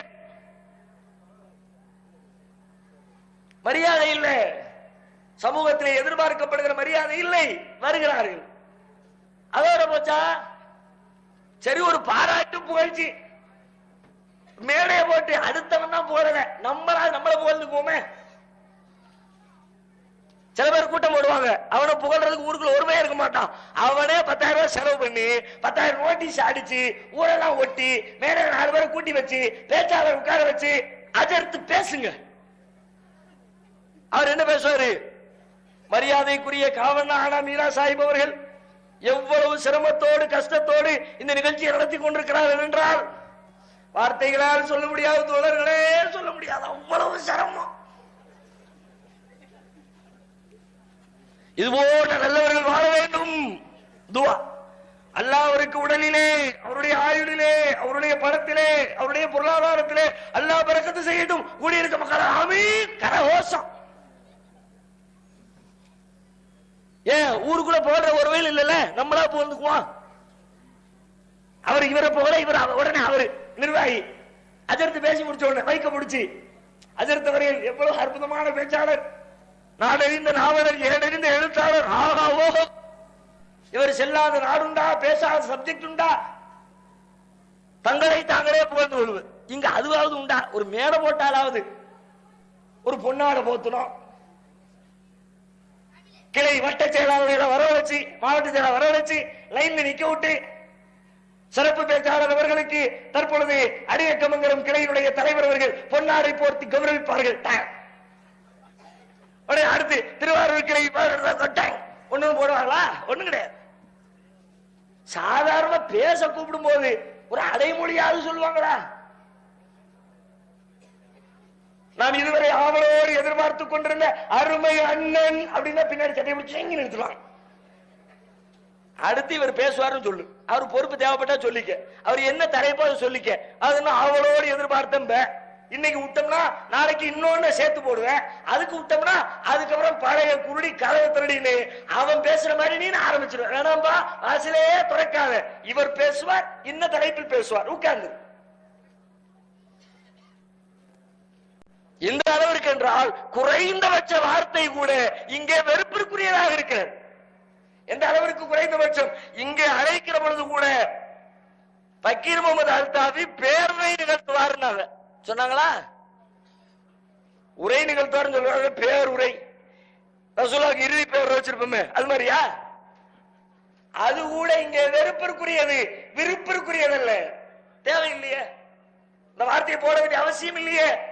உரை நிகழ்த்துவார்னு சொல்லிட்டு உட்காருங்க, அவர் நிகழ்த்துறவர் நிகழ்த்திக்குவார்.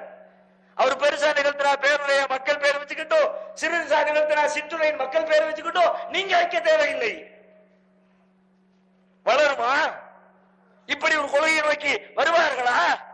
விளம்பர விரும்பிகள் இந்த கொள்கையை நோக்கி வருவார்களா? வாய்ப்பே இல்லை. ஆனால் வளர்கிறது. எப்படி வளர்கிறது? தாங்க முடியல. அக்கம் பக்கத்துல பல பேரு நம்மை விட்டு பிரிந்தவர்கள், நம்மை எதிர்த்தவர்கள், நாம் யாரிடமிருந்து பிரிந்து வந்தோமோ அவர்கள் அத்தனை பேரும் கச்சை கட்டி கொண்டு வளர்கிறார். விடக்கூடாது. அடிப்போம், உதைப்போம், ஊர் விளக்குவோம், சிரமங்களை தருவோம் என்று என்னென்ன துன்பங்கள் உண்டோ அனைத்தையும் தொடர்ந்து செய்தார்கள். ஒண்ணு விடல. என்ன பாக்கி?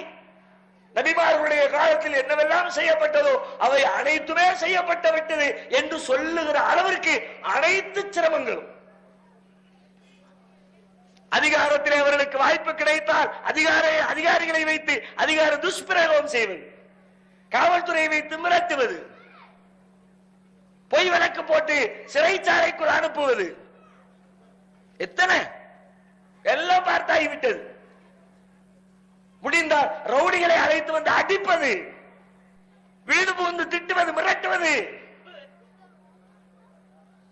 ஊர் விளக்குவது, ஜனாசாவிலே பஞ்சாயத்து செய்வது, திருமணத்திலே பிரச்சனை கிளப்புவது, என்னென்ன வழிமுறைகள் எல்லாம் உண்டோ நீர்த்து போக செய்ய அத்தனை வழிமுறைகளையும் கடைபிடித்தார்கள். அல்லாஹ்வின் அளப்பெரும் கிருபையினால் எப்படி இஸ்லாம் வளர்ந்ததோ அதே போல இந்த அசத்திய முஸ்லிம்களுக்கு இடையிலே சத்திய கொள்கையாக திகழ்கிற தௌஹீதும் இத்தனை எதிர்வுகளுக்கு இடையில் அல்லாஹ்வின் வல்லமையால் வானோக்கி வளர்ந்து கொண்டிருக்கிறது. அவங்க மாதிரியே இவங்களும் திங்க் பண்றாங்க. இப்போ என்ன அடிச்சு பார்த்தோம் கதைக்காவல, மிரட்டி பார்த்தோம் கதைக்காவல, வேற என்ன பண்றது? அவர்களுக்கு அவப்பெயர் ஏற்படுத்துகிற விமர்சனங்களை தூக்கி வைப்போம். அவதூறுகளை அள்ளி போடுவோம். எதையெல்லாம் சொன்னோமோ அதையெல்லாம் திரித்து பேசுவோம். பேசுகிறார்கள், என்னவெல்லாம் பேசுகிறார்கள். தமிழகத்தில் எடுத்து பாருங்கள். நம்மை பார்த்து நாம் சொன்னோம், அல்லாஹ்விடத்திலே கேளுங்கள், அல்லாஹ்வை தவிர வேறு யாரிடமும் கையேந்தாதீர்கள், திருக்குர்ஆன் அப்படித்தான் உங்களுக்கு சொல்கிறது. இதை மக்களுக்கு சொன்னோம். திருமறை குர்ஆன் நெடுகிலும் பேசப்படுகிறது. வைதா ஸஅலக இபாதி அன்னி ஃபஇன்னி கரீப்.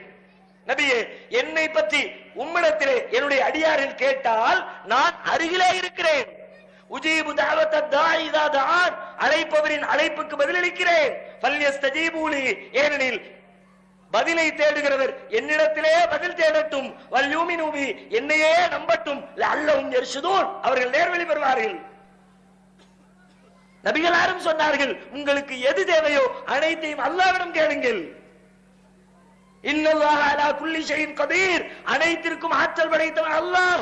பிள்ளை வேண்டுமா, அல்லாஹ்வை நாடுங்கள். பைத்தியம் நீங்கணுமா, அல்லாஹ்வை நாடுங்கள். நபிமார்களின் வரலாறுகளை எல்லாம் தூக்கி போட்டு ரசூலுல்லாஹ் பாடம் நடத்தினார்கள். அதையே நாமும் சொன்னோம். தர்காக்களுக்கு செல்லாதீர்கள், அவுலியாக்களிடத்தில் கையேந்தாதீர்கள், அவர்களிடத்திலே பிரார்த்திக்காதீர்கள். நீங்கள் அழைக்கிற அழைப்பை அவர்கள் செவி கொடுத்து கேட்க மாட்டார்கள். இது நாம் சொன்னதா? திருமறை குர்ஆன் சொன்னது. ومن أضل ممن يدعو من دون الله من لا يستجيب له إلى يوم القيامة.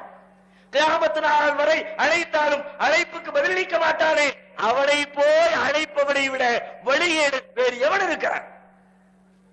இறைவன் கேட்கிறான். وهم عن دعائهم غافلون. நீங்கள் அழைக்கிறீர்கள், ஆனால் அவர்களுக்கு உங்கள் அழைப்பு தெரியவில்லையே. இறைவன் சொல்லுகிறான், என்னிடத்திலே கேளுங்கள். நஹ்னு அக்ரபு இலைஹி மின் ஹப்லில் வரீத், நான் உங்களுக்கு பிடரி நரம்பை விட அருகில் இருக்கிறேன். என்னிடத்தில் கேள், தர தயாராக இருக்கிறேன். என்னை பிரார்த்தனை செய். இதை சொன்னோம். உடனே விமர்சனத்தை அள்ளி போட்டார்கள்.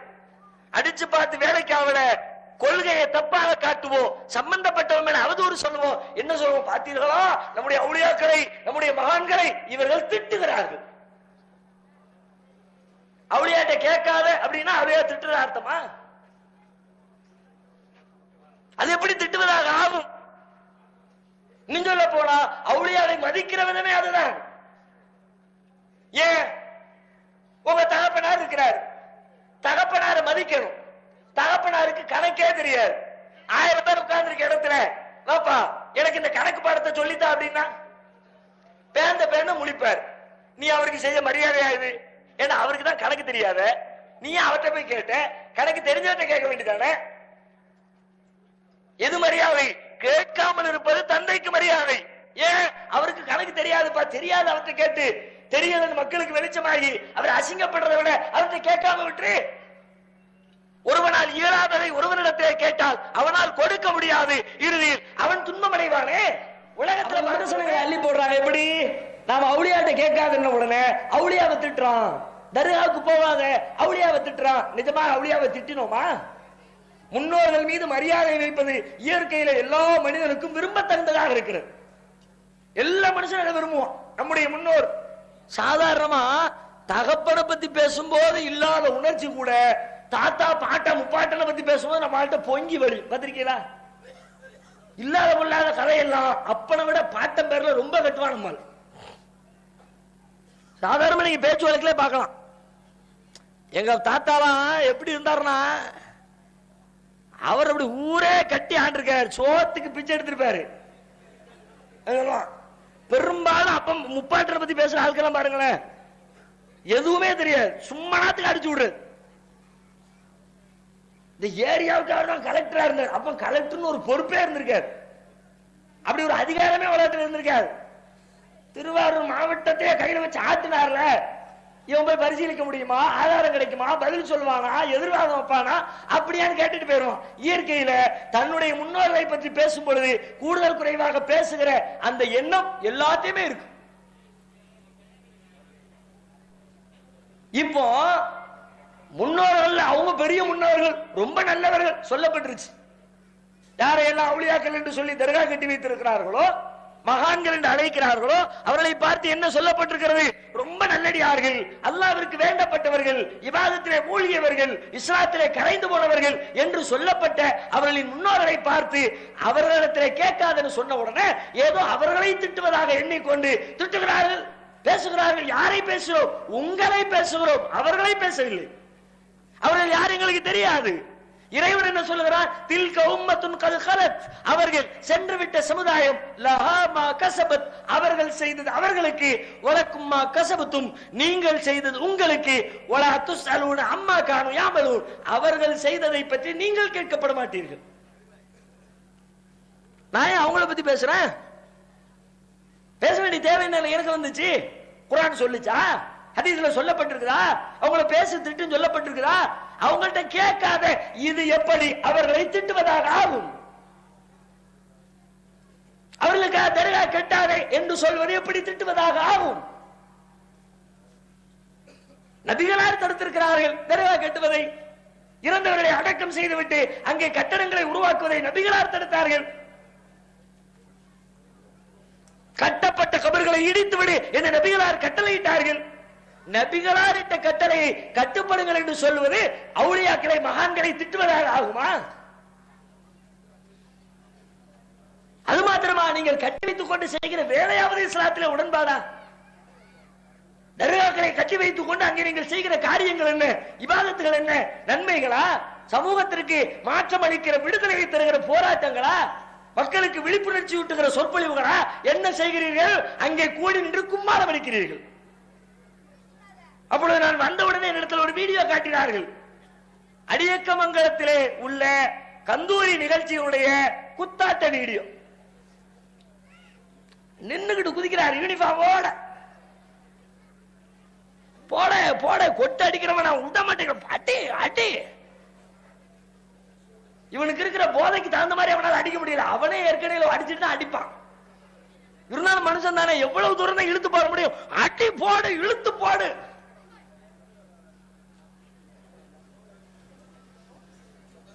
இது என்ன இஸ்லாமா? இதை பார்த்து மற்றவர்கள் ஈர்க்கப்படுவார்களா? எது இஸ்லாம்? நபிகளாரை பார்த்து கிராமம் வந்தது, நபித்தோழருடைய வாழ்க்கையை பார்த்து ஊர் வந்தது, தேசம் தேசமாக வந்தது. உங்களுடைய இந்த ஆட்டத்தை பார்த்து ஒருவன் வருவானா? நாகரிகம் உள்ளவன், நேர்மையை விரும்புகிறவன், ஒழுக்கத்தை ஆசைப்படுகிறவன் ஒரே ஒருவன் இந்த ஆட்டத்தை பார்த்து வருவானா? அக்கா தம்பிகளோடு ஊர்வலத்திலே பங்கெடுக்க முடியுமா இந்த ஆட்டத்திலே? சமூகம் என்பது குடும்பம் தானே சமூகமாக மாறி இருக்கிறது. குடும்பத்தோடு பங்கேற்க முடியாத ஒரு சூழலை தர்காக்களில் ஏற்படுத்தி வைத்திருக்கிறீர்களா இல்லையா? ஆனாலும் வருகிறார்கள், போகிறார்கள், அது வேறு செய்தி. ஒழுக்கத்தை இழக்கிறவர்கள் மட்டுமே அங்கே வர முடியும் என்ற நிலை மாறிவிட்டது. சினிமா பாடல்களுக்கும் கூத்து கச்சேரிகளுக்கும் இஸ்லாத்தில் அனுமதி உண்டா? நீங்கள் செய்வதற்கு பெயர் இஸ்லாமா? பெயரை மாற்றி விடுங்களே, பஞ்சாயத்து தீர்ந்தது. முத்துமாரியம்மன், காமாட்சி அம்மன் அப்படி ஏதாவது ஒரு பேர்ல இருந்தா இந்த பஞ்சாயத்தும் இல்லை. இஸ்லாம் தூய்மையாக இருக்கிறது. இந்த அரபியில பெயர் வச்சது பெரிய பஞ்சாயத்தா போச்சு. அதுல ஆரம்பிச்சது தானே. நீங்க பேசாம அரபியில் ஒரு பேரை வச்ச உடனே எல்லாரும் இஸ்லாம் நினைச்சுக்கிறான், முஸ்லிம் நினைச்சுக்கிறான். அது எப்படி இஸ்லாம் ஆகும்? இஸ்லாத்திலே உள்ளதா? திருமலையில உள்ளதா? நபிகளாருடைய போதனையில உள்ளதா? இதை சொல்லும். ஏனப்பா தர்கா கட்டுகிறீர்கள்? ஏன் அங்கே பிரார்த்திக்கிறீர்கள்? ஏன் ஆட்டம் போடுகிறீர்கள்? நபிகள் நாயகம் சொன்னார்கள், தன்னுடைய மரணத்திற்கு முன்னால் சொன்னார்கள், தோழர்களே, லா தஜஅலு கப்ரி ஈதா, என்னுடைய அடக்க ஸ்தலத்தை விழா கொண்டாடுகிற இடமாக்கி விடாதீர்கள். அல்லாஹ்வை பார்த்து முறையிட்டார்கள், யா அல்லாஹ், என்னுடைய அடக்க ஸ்தலத்தை விழா கொண்டாடுகிற இடமாக நீ ஆக்கி விடாதே. தன்னுடைய அடக்க ஸ்தலத்திற்கு, உலகத்திலே உங்களால் மதிக்கப்படுகிற, உங்கள் உயிருக்கு மேலாக மதிக்கப்படுகிற உன்னத தலைவர் அவருடைய அடக்க ஸ்தலத்திலே நீங்கள் விழா எடுக்க முடியாது, திருவிழா கொண்டாட முடியாது, கொடியேற்ற முடியாது, குத்தாட்டம் போட முடியாது என்று சொன்னால், நீங்கள் கட்டி வைத்திருக்கிற இவர்கள் எல்லாம் கொடி எடுக்கலாமா? உருஸ் நடத்தலாமா? கந்தூரி கொண்டாடலாமா? இவர்கள் யார்? இஸ்லாத்திற்கு இவர்களுடைய இஸ்லாத்திலே இவர்களுடைய நிலை என்ன? திருமறை குர்ஆனுக்கும் இவர்களுக்கு தொடர்பு என்ன? அவர்கள் முஸ்லிமாக இருக்கட்டும், அதற்குரிய நன்மையை அல்லாஹ்விடத்திலே பெற்றுக் கொள்வார்கள். நல்ல முஸ்லிமாக இருந்தால் நல்ல நன்மையை பெறுவார்கள். அதற்காக தர்கா கட்டணுமா? இதை கேட்டோம். உடனே சொன்னார்கள், அவுலியாக்களை திட்டுகிறார்கள் பார்த்தீர்களா? திட்டவில்லை, பொய்யான விமர்சனம். நாங்கள் கொள்கையை சொன்னோம், நீங்கள் அதை மாற்றி மக்களிடத்திலே திட்டுவதாக பேசிக் கொண்டிருக்கிறீர்கள். அடுத்து என்ன சொன்னோம்? மதுகபுகளை பற்றி சொன்னோம். மதுகபுகள் இஸ்லாத்திலே உள்ளவை அல்ல. திருமறை குர்ஆன் இஸ்லாத்தின் அடிப்படை, நபிகளாரின் போதனை இஸ்லாத்தின் அடிப்படை. இந்த இரண்டை தாண்டி இஸ்லாத்திலே எதுவும் இல்லை என்று சொன்னோம். ஷாஃபி, ஹனஃபி, ஹம்பலி, மாலிகி எந்த மதுஹபிற்கும் இஸ்லாத்திலே இடமில்லை என்று சொன்னோம். அடுத்து சொன்னார்கள், பார்த்தீர்களா, மேதமை நிறைந்த, அறிவு நிறைந்த, அறிவுஜீவிகளான, பேரறிஞர்களான இமாம்களே திட்டுகிறார்கள். மதுஹபை பின்பற்றாதே என்று சொன்னால் இமாம திட்டுதான் அர்த்தமா? நான் சவால் விடுகிறேன், யாராவது நாங்கள் அந்த நீங்கள் எந்த இமாம்களின் பெயரால் மதுஹபுகளை வைத்திருக்கிறீர்களோ அந்த இமாம்களை தரக்குறைவாக திட்டினோ விமர்சித்தோ என்று ஒரே ஒரு சான்றை காட்ட முடியுமா? என்ன சொன்னோம்? அவர்களுக்கும் இஸ்லாத்திற்கும் சம்பந்தம் இல்லை என்று சொன்னோம். அவர்களுக்கும் இந்த மதுஹபுக்கும் தொடர்பில்லை என்று சொன்னோம். மதுஹபை உருவாக்கி கொண்டு அவர்களின் பெயரை நீங்கள் இணைத்துக் கொண்டு நீங்கள் தான் தவறு செய்கிறீர்கள் என்று உங்களை குற்றம் சொன்னோம். எங்களை திட்டாமனு சொன்னா சமுதாயத்தில் எடுபடாது, அவங்கள திட்டாமனு சொன்னா மக்கள் எல்லாம் கோவப்படுவான், அதுக்காண்டி அவன் மேல தூக்கி பழிய போட்டி அவர்கள் மீது, இமாம்கள் மீது. நாங்கள் திட்டியது உங்களை, உங்களுடைய செயலை, உங்களுடைய நடவடிக்கையை, இது தவறு என்று நாங்கள் விமர்சிக்கிறோம், திட்டுகிறோம், ஏசுகிறோம். அதுவும் காரண காரியத்தோடு, சும்மா சொல்லல.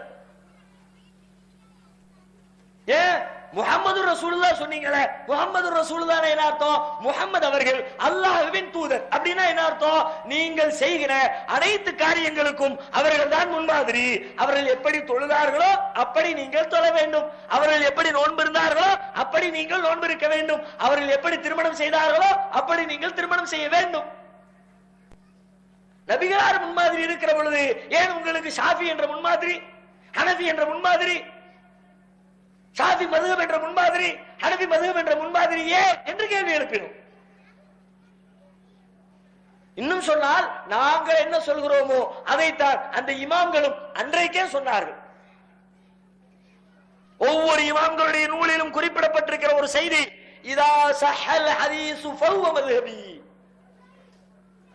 ஆதாரபூர்வமான நபிமொழி கிடைத்தால் அதுவே என் மதுஹபு. எல்லா இமாம்களும் சொன்ன வார்த்தை, வார்த்தையில வித்தியாசம் இருக்கும், சொன்ன கருத்து இது. ஷாஃபி இமாம், ஹனஃபி இமாம், ஹம்பலி இமாம், மாலிகி இமாம், அத்தனை மதுஹபுகளுடைய இமாம்களும் சொன்ன செய்தி என்ன? ஆதாரபூர்வமான நபிமொழி ஒன்று கிடைத்தால் அதுவே என் வழி. இதா குல்து கௌலன் யுகாலிபு கௌல ரசூலில்லாஹ், அல்லாஹ்வுடைய தூதருக்கு மாற்றமான ஒரு சொல்லை நான் சொல்லிவிட்டால் தோழர்களே, என்னுடைய சொல்லை இந்த சுவற்றிலே வீசி எரிந்துவிட்டு நபிகளாரின் சொல்லை எடுத்துக் கொள்ளுங்கள். சொன்னவர்கள் அந்த இமாம்கள்.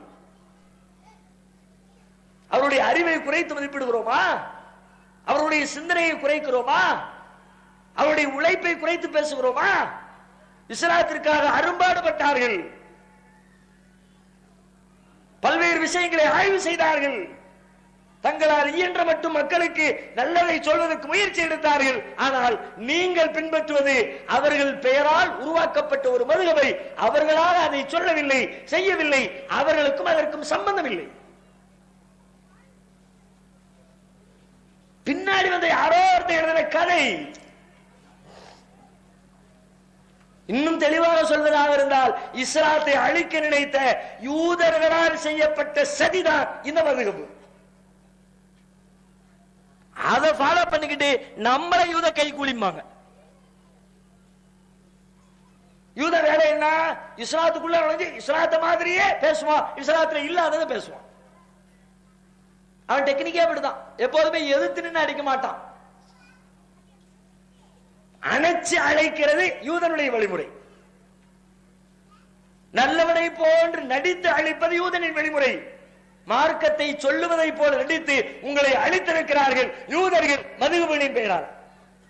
அதுல இருக்கிற செய்திகள் எல்லாம் அதைத்தானே சொல்கிறது. அந்த செய்தியை படிச்சு பாருங்க. யாராவது ஒருத்தர் அதை நியாயப்படுத்த முடியுமா? மார்க்கத்தில் என்னவெல்லாம் சொல்லப்பட்டிருக்கிறதோ எல்லாத்தையும் காலி பண்றதுக்கு அதுல சட்டம் இருக்கு. இது எப்படி மார்க்கத்துக்கு விளக்கமா இருக்கும்? என்னவெல்லாம் சொல்லப்படுகிறது? திருமறை குர்ஆன் திருடுவதை பாவம் என்கிறது. நபிகளார் கடும் எச்சரிக்கை விடுத்தார்கள். வலா தஅகுலு அம்வாலக்கும் பைனக்கும் பில் பாத்தில், உங்களுடைய பணங்களை உங்களுக்கு இடையிலே அநியாய முறையில் சாப்பிடாதீர்கள். குர்ஆன் எச்சரிக்கிறது. இன்ன அம்வாலக்கும் வஅராலக்கும் அன்ஃபுஸக்கும் ஹராம் கஹுர்மத்தி யௌமிக்கும் ஹாதா வஃபி பலதிக்கும் ஹாதா வஃபி ஷஹரிக்கும் ஹாதா. மக்களே, நபியார் சொன்னார்கள், இறுதி பேருரையிலே சொன்னார்கள், உங்களில் ஒவ்வொருவருடைய பொருள், ஒவ்வொருவரின் உயிர், ஒவ்வொருவரின் மான மரியாதை மக்கா முக்கர்ரமாவை போல, துல்ஹஜ் மாதத்தை போல, ஹஜ் பெருநாள் தினத்தை போல புனிதம் வாய்ந்தது. புனிதத்தை கெடுத்து விடாதீர்கள், பிறர் பொருளில் எல்லை மீறி விடாதீர்கள். நபிகளார் எச்சரிக்கை செய்தார்கள். என்ன அர்த்தம்? அடுத்தவன் பொருளை அநியாயமா எடுத்துறாத, திருடாத, அதான அர்த்தம். ஒருவேளை திருடிட்டாம்னு தெரிஞ்சா குர்ஆன் சொல்லுகிறது, வஸ்ஸாரிகு வஸ்ஸாரிகத்து ஃபக்தஉ ஐதியஹுமா, திருடியது ஆணாயினும் பெண்ணாயினும் வெட்டு கரங்களை. திருட்டு என்பது ஜீரணித்துக் கொள்ள முடியாத பெரும் குற்றம். பார்ப்பதற்கு சிறிதாக தோன்றினாலும் விளைவு பெரியது. மேலோட்டமா பார்த்தா என்ன ஒரு 2000 ரூபாய் திருடுனா, ஒரு 10,000 ரூபாய் திருடுனா, அவ்வளவுதானே இது ஒரு பெரிய விஷயமா? ஆழமாக சிந்தித்து பார்த்தால் அந்த 10,000-ஐ அவன் என்ன தேவைக்கு வைத்திருப்பான்? தகப்பனாருடைய மருத்துவத்திற்காக 10,000-ஐ எடுத்துட்டு போவான். நீ பேசாம பிக் பாக்கெட் அடிச்சுட்டு போயிட்ட. ஹாஸ்பிட்டல்ல போய் பாக்கெட்டை பாக்குறான், பணத்தை காணோம். டாக்டர் என்ன செய்வாரு? தர்மத்துக்கு சேவை பண்ணுவாரா? ஆக பெரிய கொள்ளைக்காரர்களாக மருத்துவர்கள் இன்றைக்கு மாறி இருக்கிறார்கள். அடுத்த கட்ட என்ன? பைசாவை வச்சேன்னா நான் ஆபரேஷன் பண்றேன், இல்லாட்டி பாடியை தூக்கிட்டு வெளியே போ. அப்பமே பாடின்றுவோம். அப்பட கூட்டிட்டு வெளியே போன்னு சொல்ல மாட்டான். அப்பமே சொல்லி அனுப்பிடுவாரு. வெளியே போச்சுன்னா பாடி தான் அர்த்தம், முடிவு எடுத்துக்க. வேற வழியில பாடியை தான் தூக்கிட்டு வருவான் அவன், மருத்துவம் பார்க்காம.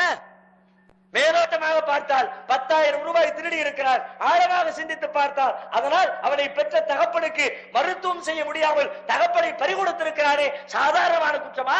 அதனால் தான் இஸ்லாம் சொன்னது, திருட்டை ஒழிக்க வேண்டும். திருடியது நிரூபிக்கப்பட்டால் கையை வெட்டு, பொம்பளை கூட பார்க்காது. பல பேர் அப்படித்தான் வருவான், ஐயோ பாவம் பொம்பளை. இப்ப இந்த இணையதளங்கள்ல முகநூல்கள்ல எல்லாம் ரொம்ப பிரபலமாக ஓடிக்கொண்டிருக்க வீடியோக்கள் என்ன தெரியுமா?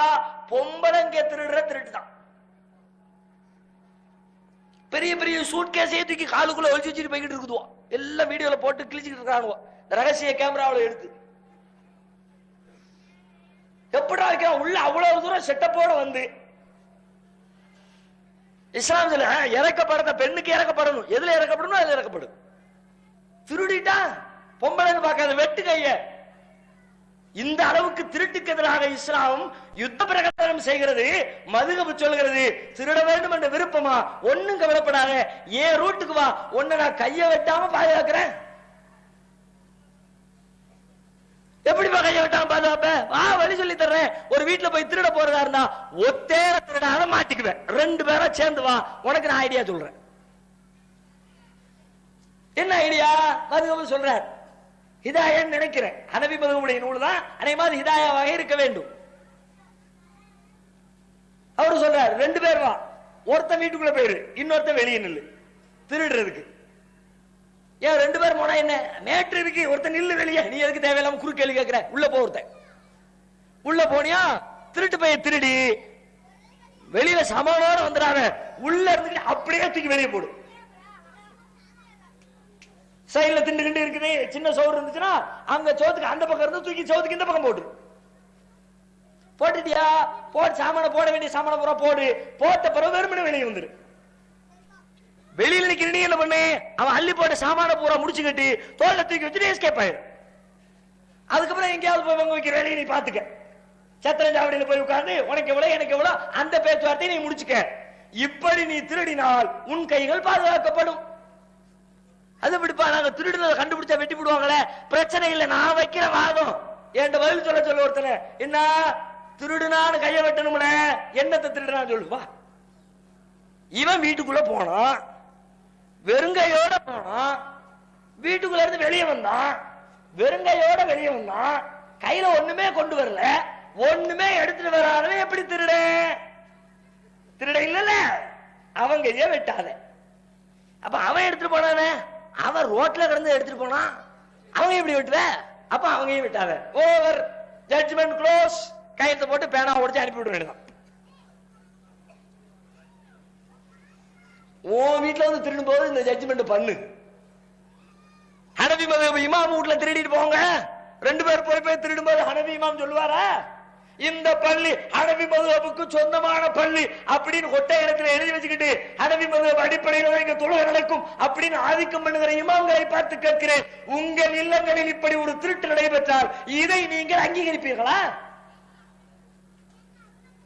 இப்படி ஒரு திருடனுக்கு வழி சொல்லி தருகிற கொள்கைக்கு பெயர் இஸ்லாமா? இவ்வாறு ஒரு வழியை சொல்லி தந்தால் அதை பார்த்து இஸ்லாத்தின்பால் மக்கள் வருவார்களா என்பதையெல்லாம் விளக்கி தந்து, மதுஹப் என்பது பொய், அதற்கும் இஸ்லாத்துக்கும் சம்பந்தம் இல்லை, முஹம்மது ரசூலுல்லாஹ் மாத்திரமே உண்மை என்பதை எடுத்து சொன்னோம். என்ன சொன்னார்கள்? இமாம்களை எல்லாம் திட்டுகிறார்கள், விமர்சனம், அவதூறு. முன்னோர்களே திட்டான்னு சொன்ன உடனே நமக்கு கோபம் வந்து அக்கம் பக்கத்தில் உள்ளவங்க நம்மளை அடிக்க வருவாங்களே, அதுக்காக நம்ம ஆளுங்கள் செய்கிற வேலை. அதே போல அடுத்து சொன்னோம், முஹம்மது ரசூலுல்லாஹ் ஃபாலோ பண்ணு, வேற யாரையும் ஃபாலோ பண்ணாத, யாரா இருந்தாலும் அவர்கள் நபிகள் நாயகத்தின் தோழர்களாகவே இருந்தாலும் அப்படின்னு சொன்னோம். சஹாபாக்களாகவே இருந்தாலும் ஃபாலோ பண்ணாத. ஏன்? அல்லாஹ் குர்ஆன்ல சொல்லுகிறான், இத்தபி மா யூஹா இலைக மிர் ரப்பிக், உமது இறைவனிடமிருந்து வஹியாக அருளப்பட்டதை பின்பற்றுவீராக. இந்த மாதிரி குர்ஆன் நெடுகிலும் வசனம் இருக்கிறது. இத்தபிஉ மா உன்சில இலைக்கும் மிர் ரப்பிக்கும், உங்கள் இறைவனிடமிருந்து அருளப்பட்டதை நீங்கள் பின்பற்றுங்கள். வலா தத்தபிஉ மின் தூனிஹி அவுலியா, அவனை தவிர வேறு யாரையும் பொறுப்பாளர்களாக பின்பற்றாதீர்கள். குர்ஆன் சொல்லுகிறது. இதை சொன்னோம். சஹாபாக்களாகவே இருந்தாலும் பின்பற்றாதே. இல்லை, சஹாபாக்கள் எல்லாம் ரசூலுல்லாஹ் இடத்திலே பாடம் படித்தவர்கள் இல்லையா, அவர்களை ஏன் பின்பற்ற கூடாது? இப்ப குர்ஆன் சொல்லிடுச்சுப்பா அதனால பின்பற்றாத. இல்லை இல்லை, சஹாபாக்கள் எல்லாம் புனிதர்கள், நபிகள் நாயகத்தால் வார்க்கப்பட்டவர்கள், அவர்களால் உருவாக்கப்பட்டவர்கள். அவர்களை குறை சொன்னால், அவர்களிடத்திலே தவறு இருக்கிறது என்று நீங்கள் சொன்னால் அது நபிகள் நாயகத்தையே குறை சொன்னதாக அர்த்தம். எனவே நபிகள் நாயகத்தை பின்பற்றுவதை போல சஹாபாக்களையும் பின்பற்ற வேண்டும் என்று பதில்வாதம் வைத்தார்கள். நம்ம அதுக்கு பதிலுக்கு ஆதாரத்தை போட்டோம். சஹாபாக்கள் தப்பு செஞ்சா செய்ய மாட்டாங்கன்னு சொல்றியப்பா, ரசூலுல்லாஹே சொல்றாங்க, நாளை மறுமையில நீதிமன்ற விசாரணையின் பொழுது சில மனிதர்களை நரகத்தின்பால் அழைத்து செல்லப்படுவார்கள். அழைச்சுக்கிட்டு போவாங்க. சில பேரை தூரத்துல இருந்து ரசூலுல்லாஹ் பார்ப்பாங்க. எல்லாருமே ரசூலுல்லாஹ்வுக்கு நண்பர்கள், சஹாபாக்கள். உடனே நபிகளார் சொல்வார்கள், அஸ்ஹாபி, அவர்கள் எல்லாம் என்னுடைய தோழர்கள், அவங்களையும் அங்க கூட்டிட்டு போறீங்க, அவங்களையும் என் ஃப்ரெண்ட்ஸ், சஹாபாக்கள். அப்ப அல்லாஹ்வின் புறத்திலிருந்து பதில் சொல்லப்படும், யா முஹம்மத் லா தத்ரி மா அஹ்தஸு பஅதக், அவங்களுக்காக நீங்க பேசக்கூடாது. ஏன்? நீங்க இருக்கிற வரைக்கும் உங்களுக்கு சஹாபாக்கள் நீங்க சொன்னதை பின்பற்றினார்கள். உங்களின் மரணத்திற்கு பிறகு அவர்கள் எதை எதையெல்லாம் மார்க்கத்தின் பெயரால் புதிதாக உருவாக்கினார்கள் என்று உங்களுக்கு தெரியாது. فإنهم لم يزالوا المرتدين على عقابهم منذ فارقتهم, அவர்களை நீங்கள் பிரிந்ததிலிருந்து தாங்கள் வந்த வழியிலே அவர்கள் திரும்ப சென்று விட்டார்கள். ரசூலுல்லாஹ் சஹாபின்னு நினைக்கிறாங்க, ஆனா அல்லாஹ் சொல்றா அவங்க உண்மையான ஆட்களா நடந்துக்கல. அவங்கள பல பேர், சில பேர் சொல்லுங்கள், நபிகள் நாயகம் சொன்னதற்கு பிறகு கூடவா ஏற்க மாட்டீர்கள்? சஹாபாக்களை மதியுங்கள், அவர்களை போற்றுங்கள், அவர்களை பாராட்டுங்கள், அவர்களுடைய தியாகங்களை மக்களிடத்திலே பேசுங்கள், அது குறித்த மக்களுக்கு ஆர்வமூட்டுங்கள். அவர்கள் வழியாகத்தான் அல்லாஹ் இந்த மார்க்கத்தை உலகத்திற்கு வெளிப்படுத்தி இருக்கிறார் என்பதை அழுத்தம் திருத்தமாக சொல்லுங்கள். அதிலே எங்களுக்கு மாற்று கருத்தில்லை. நாங்களும் சொல்லுகிறோம். என்ன சிறப்பு இருக்கிறதோ சிறப்பை சொல்லுங்கள். அதற்கு மேல் அதிகமாக எதையும் சொல்லாதீர்கள். அவர்களை பின்பற்றுகிற இடத்திலே வைக்காதீர்கள் என்று சொன்னோம். உடனே சொன்னார்கள், சஹாபாக்களை திட்டுகிறார்கள். தர்காவுக்கு போகாதே என்றால் அவுலியாவை திட்டினான், மதுகபை பின்பற்றாதே என்றால் இமாம்களை திட்டினான், சஹாபிகளை பின்பற்றாதே என்றால் சஹாபாக்களை திட்டினான். திட்டினோமா? என்ன திட்டினோம்? என்ன வார்த்தையில் பேசினோம்? ஆதாரத்தோடு சான்றுகளோடு சமர்ப்பிக்க தயாரா? எதுவும் இல்லை, அனைத்தும் போய். ஏன் தெரியுமா? எதுக்கு இந்த விமர்சனம் தெரியுமா? முன்னோர்களை எல்லாம் திட்டினாம்னு சொன்னா பொதுவாக முன்னோர் மேல உள்ள பாசத்துல எல்லாத்துக்கும் கோபம் வரும். இதுதான் மூசா அலைஹிஸ்ஸலாம் காலத்திலே வாழ்ந்த ஃபிரௌன் கையில் எடுத்த கொள்கை. மூசா நபி வந்து சொல்லுகிறார்கள், நான் தான் உங்களுக்கு இறைவனின் புறத்திலிருந்து அனுப்பப்பட்டிருக்கிற தூதர். நான் காட்டுகிற வழியை பின்பற்றுங்கள், நீங்கள் வெற்றி அடைவீர்கள். செய்தியை சொல்லுகிறார்கள் மூசா அலைஹிஸ்ஸலாம்.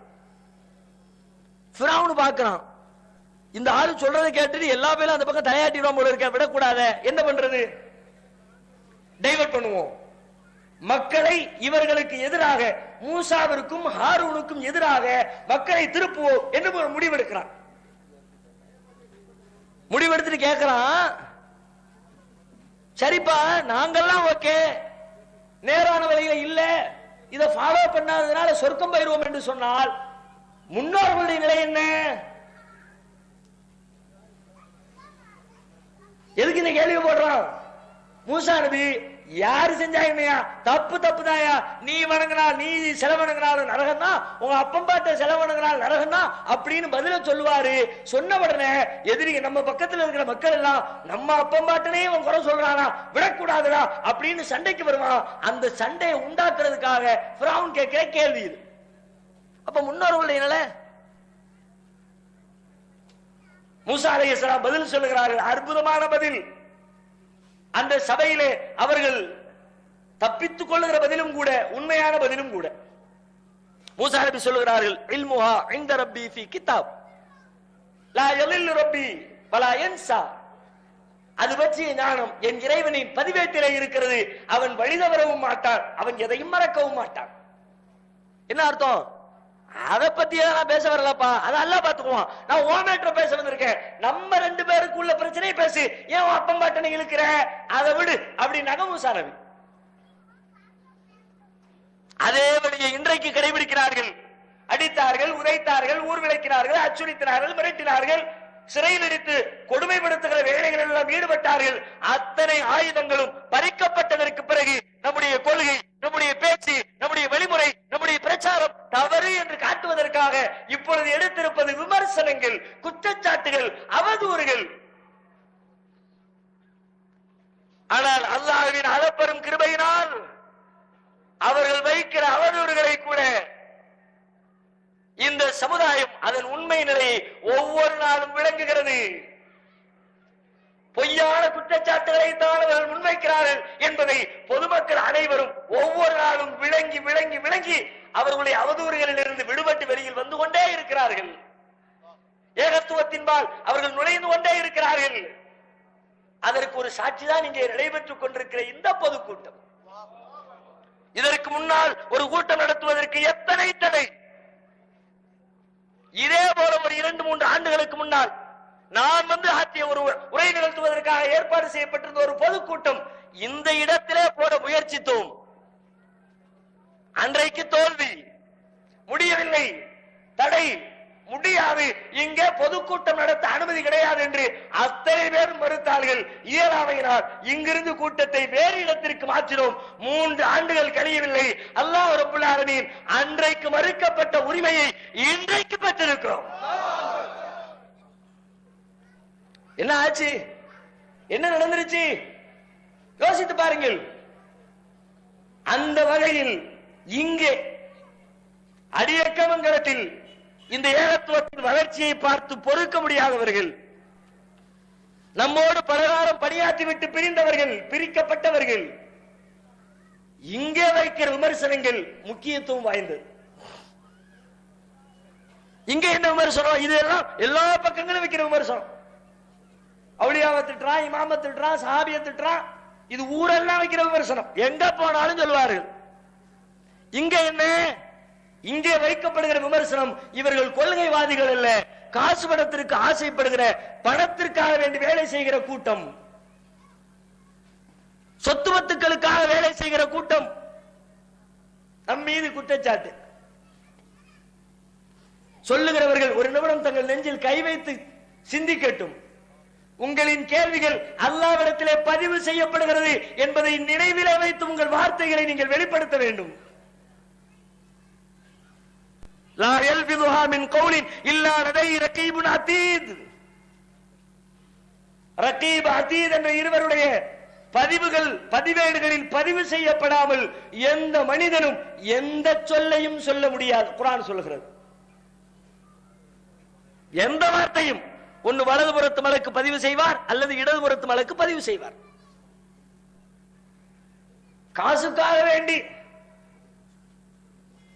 30 ஆண்டு காலத்தில் சேர்த்து வைத்த சொத்துக்களில் எத்தனை சொத்தை இழந்து இழந்து இழந்து இந்த ஜமாத் நடத்துறதற்கு வந்தது.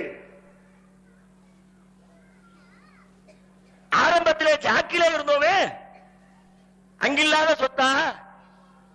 சொத்துக்கு ஆசைப்படுகிறவனாக இருந்தால் அதை அள்ளி அரவணைத்திருப்போமே. இன்றைக்கு பள்ளிவாசல் கட்டுவதற்கு ரமதான் வருது, பெண்களுக்கு இடவசதி வேணும், போடுங்க பிச்சைன்னு கையேந்தி நிக்கிறோமே. ஜாக்கில இருந்தா அந்த நிலைமை எங்களுக்கு உண்டா? நீ என்னப்பா கொட்டுமா? வெளியூர்ல இருந்து பள்ளிவாசல் கட்டுறோம்னா போதும், அங்க இருந்து பணம் கொட்டும். வச்சுக்க, பள்ளிவாசல கெட்டிக்க, யார்ட்டையும் கையேந்த வேண்டியது இல்லையே. ஏந்திரமே ஏன்?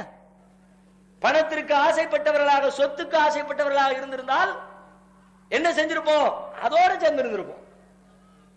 எத்தனை பள்ளி ரொம்ப சிம்பிளா, ரொம்ப எளிமையா, எந்த கஷ்டமும் இல்லாம இடம் வாங்கிட்டா போதும், வேலை முடிஞ்சிருச்சு. கட்டுமானத்துக்கு நாங்க பொறுப்பு. தமிழ்நாட்டில் இன்னைக்கு ஒவ்வொரு ஜும்மாவிலையும் தௌஹீத் ஜமாத்துக்காக படாத பாடுபடுறோம். ஏன்? ஜும்மா வந்துட்டாலே காலங்காத்தால போனு, பாய் நாங்க திருப்பூர்ல இருந்து பேசுறோம் பாய், பள்ளிவாச கட்டுமான பணி. அந்த போனை பாட. அடுத்து, பாய் நாங்க கோயம்புத்தூர்ல இருந்து பேசுறோம் பாய், பள்ளிவாச கட்டுமான பணி. அடுத்து, நான் திருநெல்வேலியில இருந்து போன் பேசுறோம் பாய், பள்ளிவாச கட்டுமான பணி. ஒரு ஜும்மா வசூல் கொடுத்துருங்க பாய். எல்லா கிளைகளும், எல்லா மாவட்டங்களும் எல்லாரும் என்ன புலம்பல் வேற? யார்கிட்ட போன போட்டாலும் பாய் இப்ப வராதிங்க பாய், போன வாரம் தான் வந்துட்டு போனாங்க, ஒரு 4 வாரம் கழியட்டும் பாய்ங்கிறாங்க. யார போன போட்டாலும் இப்படி சொன்னா நாங்க எங்கத்தான் வசூல் பண்ண? ஆனாலும் வசூல் நடக்கிறது, பள்ளிகள் கட்டப்படுகிறது, அல்லாஹ்வின் ஆலயங்கள் ஒவ்வொரு நாளும் எண்ணிக்கையில் அடங்காத வகையிலே பெருகிக் கொண்டே இருக்கிறது. அல்லாஹ்வின் அருள், அது வேற ட்ராக். அதனால நீங்க காரண காரியத்தோடு சொல்ல முடியாது. எங்க போனாலும் புலம்புறான், புலம்புனா வேலை நடக்க கூடாதுல. ஆனா நடக்குது. சொத்துக்கு ஆசைப்பட்டவன். என்ன சொத்து? இங்க ஒரு ட்ரஸ்ட் இருக்கிறது, சுமையா ட்ரஸ்ட் என்ற பெயரில். ஆரம்பத்தில் தமிழ்நாடு தௌஹீத் ஜமாத் என்ற பெயரில் நாம் வேலை செய்ய துவங்குவதற்கு முன்னால் நம்முடைய பழைய பேர் பல பேருக்கு நினைவு இருக்கலாம், அனைத்து தௌஹீத் ஜமாத் கூட்டமைப்பு. அப்படின்னா என்ன அர்த்தம்? எல்லாம் கலந்த கலவைன்னு அதுக்கு அர்த்தம். வார்த்தை அப்படித்தானே சொல்லுது. கூட்டமைப்பு, அனைத்து தௌஹீத். தௌஹீதுங்கிற பேர்ல யாரு, என்ன பேர்ல, என்ன ட்ரஸ்ட்ல, எந்த ஊர்ல, எப்படி இருந்தாலும் எல்லாரும் சேர்ந்து ஒன்னா வேலை செய்வோம். அதுக்கு பேர் தான் அனைத்து தௌஹீத் ஜமாத் கூட்டமைப்பு. பல ஊர்களில் ட்ரஸ்ட் அமைத்து வேலை செய்தார்கள், பல ஊர்களில் சொசைட்டி அமைத்து வேலை செய்தார்கள், பல ஊர்களில் நற்பணி மன்றங்கள் என்ற பெயரில் வேலை செய்தார்கள். அனைவரையும் அரவணைத்துக் கொண்டு தௌஹீதை சொல்லுவோம், தௌஹீதை சொல்லுவோம் போய்கிட்டே இருக்கும். போகிற வழியிலே பல்வேறு பாடங்கள். அதில் மிக முக்கியமான ஒரு பாடம், இந்த தௌஹீதுக்கு இடையூறாக இருப்பது 2 அம்சம். என்ன 2? ஒன்று பெண்கள் மீது வருகிற குற்றச்சாட்டு, இன்னொன்று பொருளாதாரத்தில் வருகிற குற்றச்சாட்டு. பொம்பளை விஷயத்துல சரிகிட்டான் தௌஹீதுக்காரன்னு வந்துச்சுன்னா அந்த ஊர்ல ஜமாத்தை குழி தோண்டி போதிச்சிருவாங்க. பெண்கள் வருவாங்களா பள்ளிக்கு? பெண்களுடைய வளர்ச்சியை பார்க்க முடியுமா? அது கணவன்மார்கள் அனுப்பி வைப்பாங்களா? எல்லாருமே யோசிப்பாங்க, வேண்டாம் அந்த பள்ளிக்கு போவாத, அவங்க கூட்டத்துக்கு போவாத, அவங்கள நல்லவங்க கிடையாது, வேற மாதிரி எண்ணத்துல உங்களை பார்ப்பாங்க. பெண் மீதான குற்றச்சாட்டோ அதே போல பொருளாதாரம், திருடி விட்டான், ஏமாத்தி விட்டான், ஜமாத்து காசு ஆட்டையை போட்டுட்டான் என்றால் அப்பொழுதும் பணம் தர யோசிப்பார்கள். வேணாம், இவன் நல்லெண்ணத்துல வேலை செய்யல, காசு பணத்துக்கு ஆசைப்பட்டு வேலை செய்யறான் என்று சொல்லி மக்களிடத்திலே நம்முடைய நடவடிக்கைகளின் வெளியாகத்தான் மார்க்கத்தை சொல்ல முடியும். இந்த இரண்டும் அதற்கு தடையாக இருக்கும் என்று சொல்லி பல்வேறு பாடங்களை நம்முடைய அனுபவத்திலே பெறுகிறோம். அதுல ஒரு பாடம் தான் ட்ரஸ்ட் என்ற பெயரில் நாம நம்முடைய ஜமாத்து பணிகளை செய்யக்கூடாது. ஏன் செய்யக்கூடாது? சட்டத்தில் 2 வகை இருக்கிறது. சட்டத்தில் ஒரு இயக்கத்தை பதிவு செய்யறதுக்கு 2 வகையில பதிவு செய்வாங்க. ஒன்னு ட்ரஸ்ட், அறக்கட்டளை என்ற பெயரில் அது பதிவாகும். எந்த பெயரை வேணாலும் வச்சுக்கிட்டு இது ஒரு அறக்கட்டளை, அல்லது சொசைட்டி, சங்கம்னு சொல்லுவாங்க, சங்க பதிவு. 2 வகையில எப்படி வேணாலும் நீங்க ஒரு இயக்கத்தை பதிவு செய்யலாம். நாம எல்லாத்தையும் அங்கீகரிச்சுக்கிட்டு இருந்தோமா, ஒரு கட்டத்தில் நமக்கு புத்தி வருது. நிறைய பேர் நிறைய ஊர்கள்ல பாக்குறோம். நம்ம போறோம், பிரச்சாரம் பண்றோம், மக்கள் வர்றாங்க, அங்க ஒரு ட்ரஸ்ட் இருக்குது, ட்ரஸ்டுக்கு மக்களுக்கு ஆசை வாரி அடைக்கிறாங்க, பள்ளியாசை கட்டுறாங்க, டெவலப் ஆகுது, பொருளாதார ரீதியா வளர்றாங்க. நல்ல வளர்ச்சி அடைந்த பிறகு அவங்கள்ட்ட சில தவறுகளை பார்க்கிறோம். தவறுகளை கண்டிக்க போகிற பொழுது உடனே அவங்க சொல்றாங்க, உங்களுக்கு இதுக்கு சம்பந்தம் கிடையாதுப்பா, நாங்க ட்ரஸ்ட். அப்படின்னா ட்ரஸ்டின்னு ட்ரஸ்ட பதிவு பண்ணும்போது ஒரு 7 பேர் அல்லது ஒரு 9 பேர், ஒரு 11 பேர், ஒரு 15 பேர் பேரை கொடுத்து அவங்க பேர்ல தான் அதை பதிவு பண்ணி வச்சிருப்பாங்க. அவங்களுக்கு தான் முழு உரிமை இருக்குன்னு அர்த்தம். உங்க ஊர்ல ஒரு பள்ளி கட்டுறாங்க, பள்ளிக்கு உங்களை வசூல் பண்றாங்க, அந்த பள்ளி ட்ரஸ்ட் பேர்ல இருக்கிறது என்று சொன்னால் பள்ளிக்கான முழு செலவை நீங்கள் கொடுத்தாலும், 10 லட்சம் ரூபாய் வாரி இறைத்து எல்லா வகையிலும் நீங்கள் பங்களிப்பு செய்தாலும், பள்ளியில ஒரு பிரச்சனை என்று சொன்னால் உங்களுக்கு கேள்வி கேட்பதற்கு கூட சட்டப்படி உரிமை கிடையாது. வெளியே போயான்னா நீங்க வந்துதான் ஆகணும். நீ என்ன கேட்கிற? இப்ப நான் தானே உருவாக்குனேன், நான் தானே நிலம் வாங்கினேன், நான் தானே பள்ளி கட்டினேன், இங்க நடக்கிற தவறுகளை நான் தானே கண்டிப்பேன், நான் கண்டிக்காம யாரு கண்டிப்பா? அதெல்லாம் கிடையாது. என் பேர்ல பதியப்பட்டிருக்கு, நாங்க 9 பேர்ல ட்ரஸ்டி, நீ கேட்க கூடாது என்று கழுத்தை பிடித்து தள்ளுவார்கள். உங்களால் எந்த கேள்வியும் கேட்க முடியாது. பல ஊர்கள்ல பாக்குறோம், ட்ரஸ்ட் அமைக்கிறவங்க பூரா பல நேரங்கள்ல இந்த திருட்டுத்தனத்தை செய்யறதுக்காக வேண்டிய ட்ரஸ்ட்ல போறோம். நான் எல்லா ட்ரஸ்டையும் சொல்லல, சில ட்ரஸ்ட். சில பேர் விவரம் தெரியாம ஏதோ ஒன்று பதிவு பண்ணணுமே பதிவு பண்ணவங்களும் இருக்கிறாங்க. சில பேர் வேணும்னு திட்டம் போட்டு, இன்றைக்கு கூட தமிழகத்தில் ஒரு பிரபலமான அமைப்பு வேறொரு பெயரில் இயங்குகிறார்கள். முஸ்லீம்களை முன்னேற்றம் வந்திருக்கோன்னு சொல்லுவாங்க, சொத்து பத்துக்களை பூரா ட்ரஸ்ட் பேர்ல வாங்கிட்டு இருப்பாங்க. அதுக்கு தனியா ட்ரஸ்ட் உள்ளுக்குள்ள பேனர்லாம் வராது, பதிவு செய்ய போது உள்ளுக்குள்ள பத்திரத்தில் எழுத வேண்டியது ட்ரஸ்ட். அதுக்கு ஒண்ணு பதிவு பண்ணி வச்சுக்கிட்டு, எதுக்கு? காசு பணத்துல பஞ்சாயத்து சொத்துன்னு வரும்போது எந்த பையனும் கிட்ட வரக்கூடாது, நம்ம மட்டுமே ஆதிக்கம் செலுத்தணும்னா ட்ரஸ்ட் பேர்ல பதிவு பண்ணு. இன்றைக்கும் நடக்கிறது, வெளியில மக்களுக்கு தெரியாது. நம்ம பாக்குறோம், என்னடா இது நேர்மை இல்லையே. அவன் காசு பணத்தை கொடுத்து ஊருக்காரங்க எல்லாம் கஷ்டப்பட்டு பள்ளிவாசல கட்டுவான், 1000 பேருடைய உழைப்பதில் இருக்கும், 5 பேர் மட்டும் ஆதிக்கம் செலுத்தினா இது எந்த வகையில் நியாயம்? 1000 பேருக்கு உரிமை இருக்கணுமே. யாரெல்லாம் அதை உருவாக்கினார்களோ அத்தனை பேருக்கு அதில் கேள்வி கேட்கிற ரைட்ஸ் இருக்க வேண்டுமே. அப்படியானால் ட்ரஸ்டிலே கோளாறு இருக்கிறது, ட்ரஸ்ட வைக்காத, அதை சொசைட்டியா மாத்து, சங்கமாக மாத்து. சங்கம்னா என்ன? சங்கத்துல யாரெல்லாம் உறுப்பினர்களோ எல்லோருக்கும் உரிமை உண்டு. தமிழ்நாடு தௌஹீத் ஜமாத் இது சங்க பதிவு, சொசைட்டி ஆக்ட், சங்க ரீதியாக சங்கம் என்ற சட்டத்தின் கீழ் பதிவு செய்யப்பட்ட அமைப்பு. இங்க 10 ரூபாய் கொடுக்கிற ஒரு உறுப்பினர் கூட தௌஹீத் ஜமாத்திற்கு கேள்வி கேட்க முடியும். நீங்கள் ஏன் இப்படி செய்கிறீர்கள்? இதற்கு எனக்கு கணக்கு காட்டு, நான் ஒத்துக்கொள்ள மாட்டேன், மறுக்க முடியும், கேள்வி கேட்க முடியும், நீதிமன்றம் செல்ல முடியும், சட்ட ரீதியாக சட்டையை பிடித்து அத்தனை பேரும் ஒழிக்க முடியும். நேர்மையானவை யாரு? இவன் தானே. எல்லாரும் உழைக்கிறான், எல்லாருக்கும் ரைட்ஸ் இருக்கு. நான் மட்டுமே உழைச்சி நான் மட்டுமே எல்லாத்தையும் செஞ்சிருந்தா எனக்கு மட்டுமே உரிமையை நான் வச்சுக்குவேன். என் வீடு உங்களுக்கு நான் உரிமையை தருவேனா? என் வீட்டுல என் வீடு ஏன் சொத்துப்பா, நான் கஷ்டப்பட்டேன், நான் உழைச்சேன், என் பேர்ல நிலம் வாங்கினேன், நானே வீடு கட்டினேன், நான் ஏன் இதை உன் பேருக்கு தரணும், உனக்கு உரிமை தரணும்? தர மாட்டேன், வேண்டாம். உன் வீட்டை தர சொல்லலப்பா, பொது சொத்து, சமுதாய சொத்து, எங்களிடம் வசூல் பண்ணி கட்டப்பட்ட ஒரு பள்ளி, அப்படிப்பட்ட ஒரு இடத்துல 10 பேர் கையில நீ ஆதிக்கத்தை வச்சிருந்தா இது நேர்மைக்கு அழகில்லை, மனிதர்களை வழிதவர செய்துவிடும்.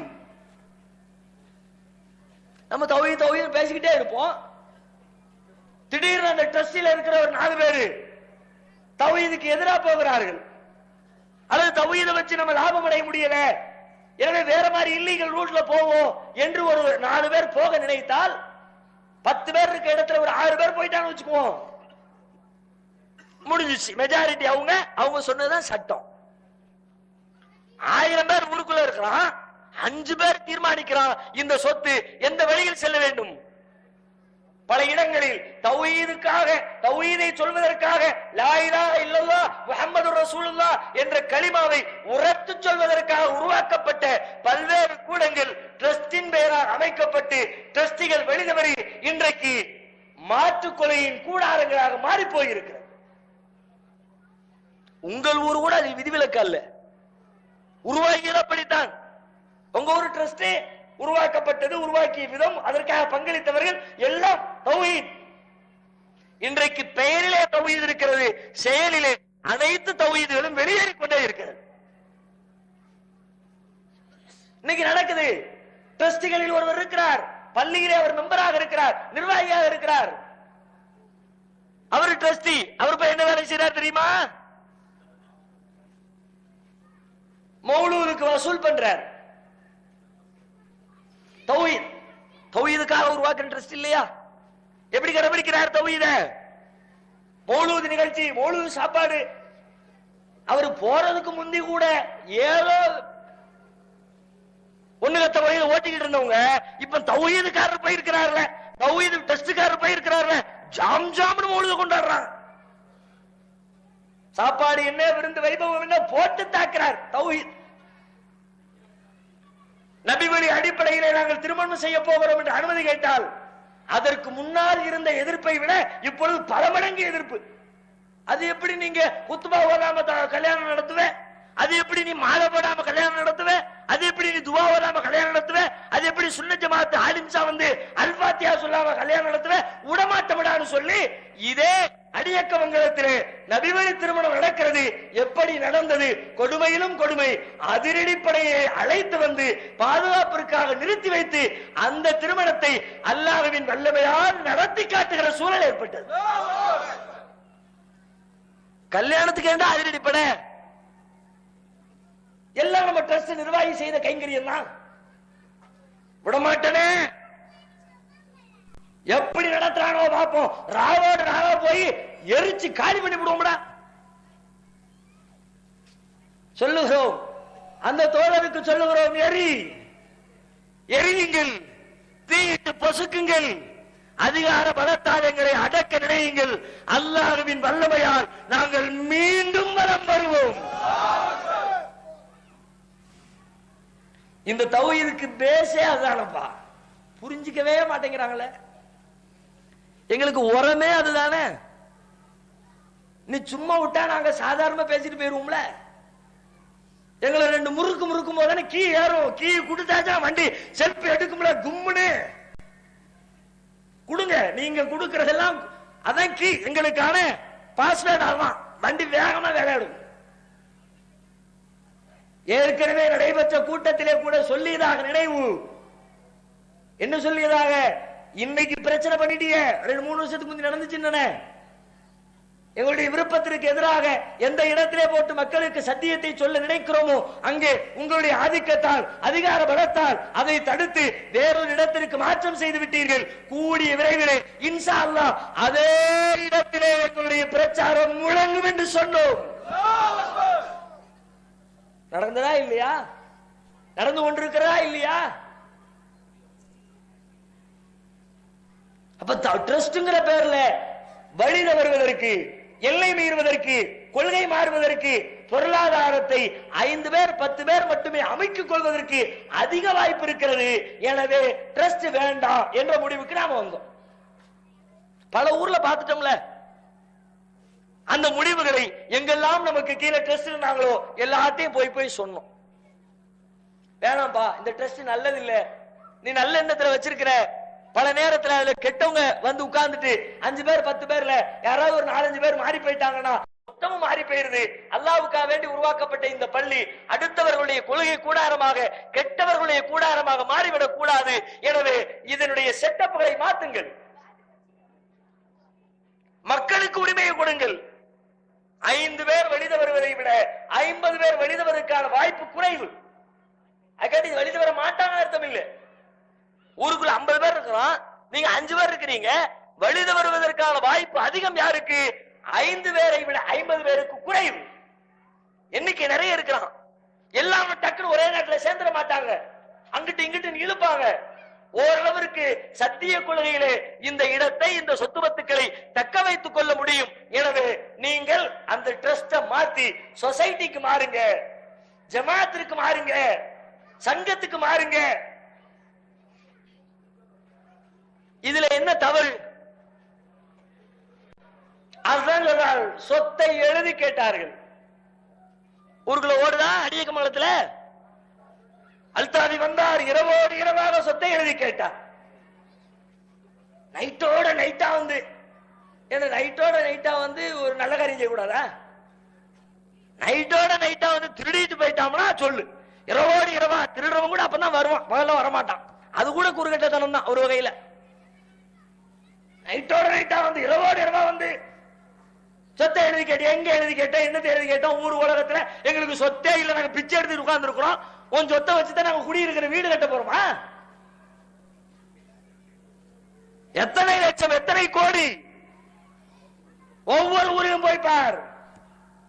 ஏது அடியுக்கு மங்களத்தை எடுத்துக்க, இப்ப எவ்வளவு இருக்கு?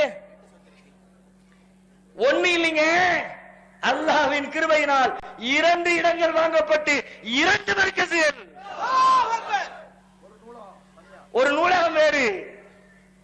எப்படிப்பட்ட நிலையில 2010 தீவுத்திடல் இடஒதுக்கீடு மாநாடு நடக்கணுமே, அப்ப நம்ம நிர்வாகி போய் ஒரு போயிருக்க கூடாது, சரி ஏதோ ஒரு எண்ணத்துல போயிருக்கிறாரு. ட்ரஸ்ட்ல முக்கியஸ்தராக இருந்த ஒரு சகோதர இடத்துல போய், அவர் தான் எல்லாம் ஆளினார் ட்ரஸ்ட்ல போய், இந்த மாதிரி இடஒதுக்கீடு போராட்டம் வச்சிருக்கோம், ஏதாவது செய்யுங்கன்னு இருக்கிறார். செய்யறவர் செய்யலாம், செய்யாவிட்ட விருப்பம் இல்லாட்டி போன்னு பத்தி விடலாம், என்னமும் சொல்லலாம், பிரச்சனை இல்லை. அப்பொழுது அவர் ஒரு செய்தி சொல்லி அனுப்பியதாக அவர் சொன்னார். அந்த உடனே சொன்னார், நீ வெளிநாட்டுல இருந்து வந்திருக்க தம்பி, உனக்கு உள்நாட்டை பத்தி தெரியுமா? அடியக்கமங்கலத்துல ஒரு நிர்வாகம் வச்சு ஒரு இயக்கத்தை நடத்தி கஷ்ட நஷ்டங்களை அனுபவிச்சு முடியுமா உனக்கு? உனக்கு ஊரை பத்தி என்ன தெரியும்? சவால் விடுறேன், குறிச்சிக்க. என்ன குறிச்சிக்க? நீ மட்டும் 1 வருஷம் இந்த ஜமாத்தை ரன் பண்ணிட்டனா என் ஒத்த சைடு மீசி எடுத்துறேன்.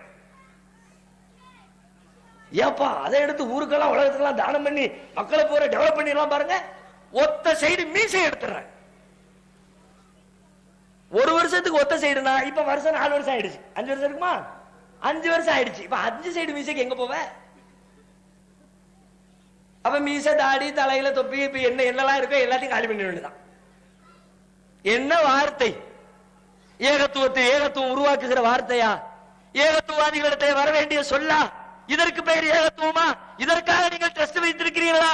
இவர்கள் சொல்லுவதற்கு பெயர் ஏகத்துவம் என்று சொல்லி அவர்களை சுற்றி அவர்களுடைய இயக்கத்தை, ட்ரஸ்டை வளர்ப்பதற்கு நீங்கள் பொருளாதாரத்தை கொடுத்தால் ஏகத்துவம் வளருமா? மக்களுக்கு உரிமை கொடு என்று சொல்வது என்ன தவறு? அதுல என்ன குற்றம்? 5 பேர் வச்சிருக்காத, யாரெல்லாம் பாடுபட்டானோ எல்லாருக்கும் ரைட்ஸ் உண்டு சொல்லு. அதுல ஒரு ஆப்ஷன் கூட சொன்னோம், நீ ட்ரஸ்ட கூட மாத்த வேணாம்பா. நான் சொன்னேன், எனக்கு நினைவு இருக்கிறது,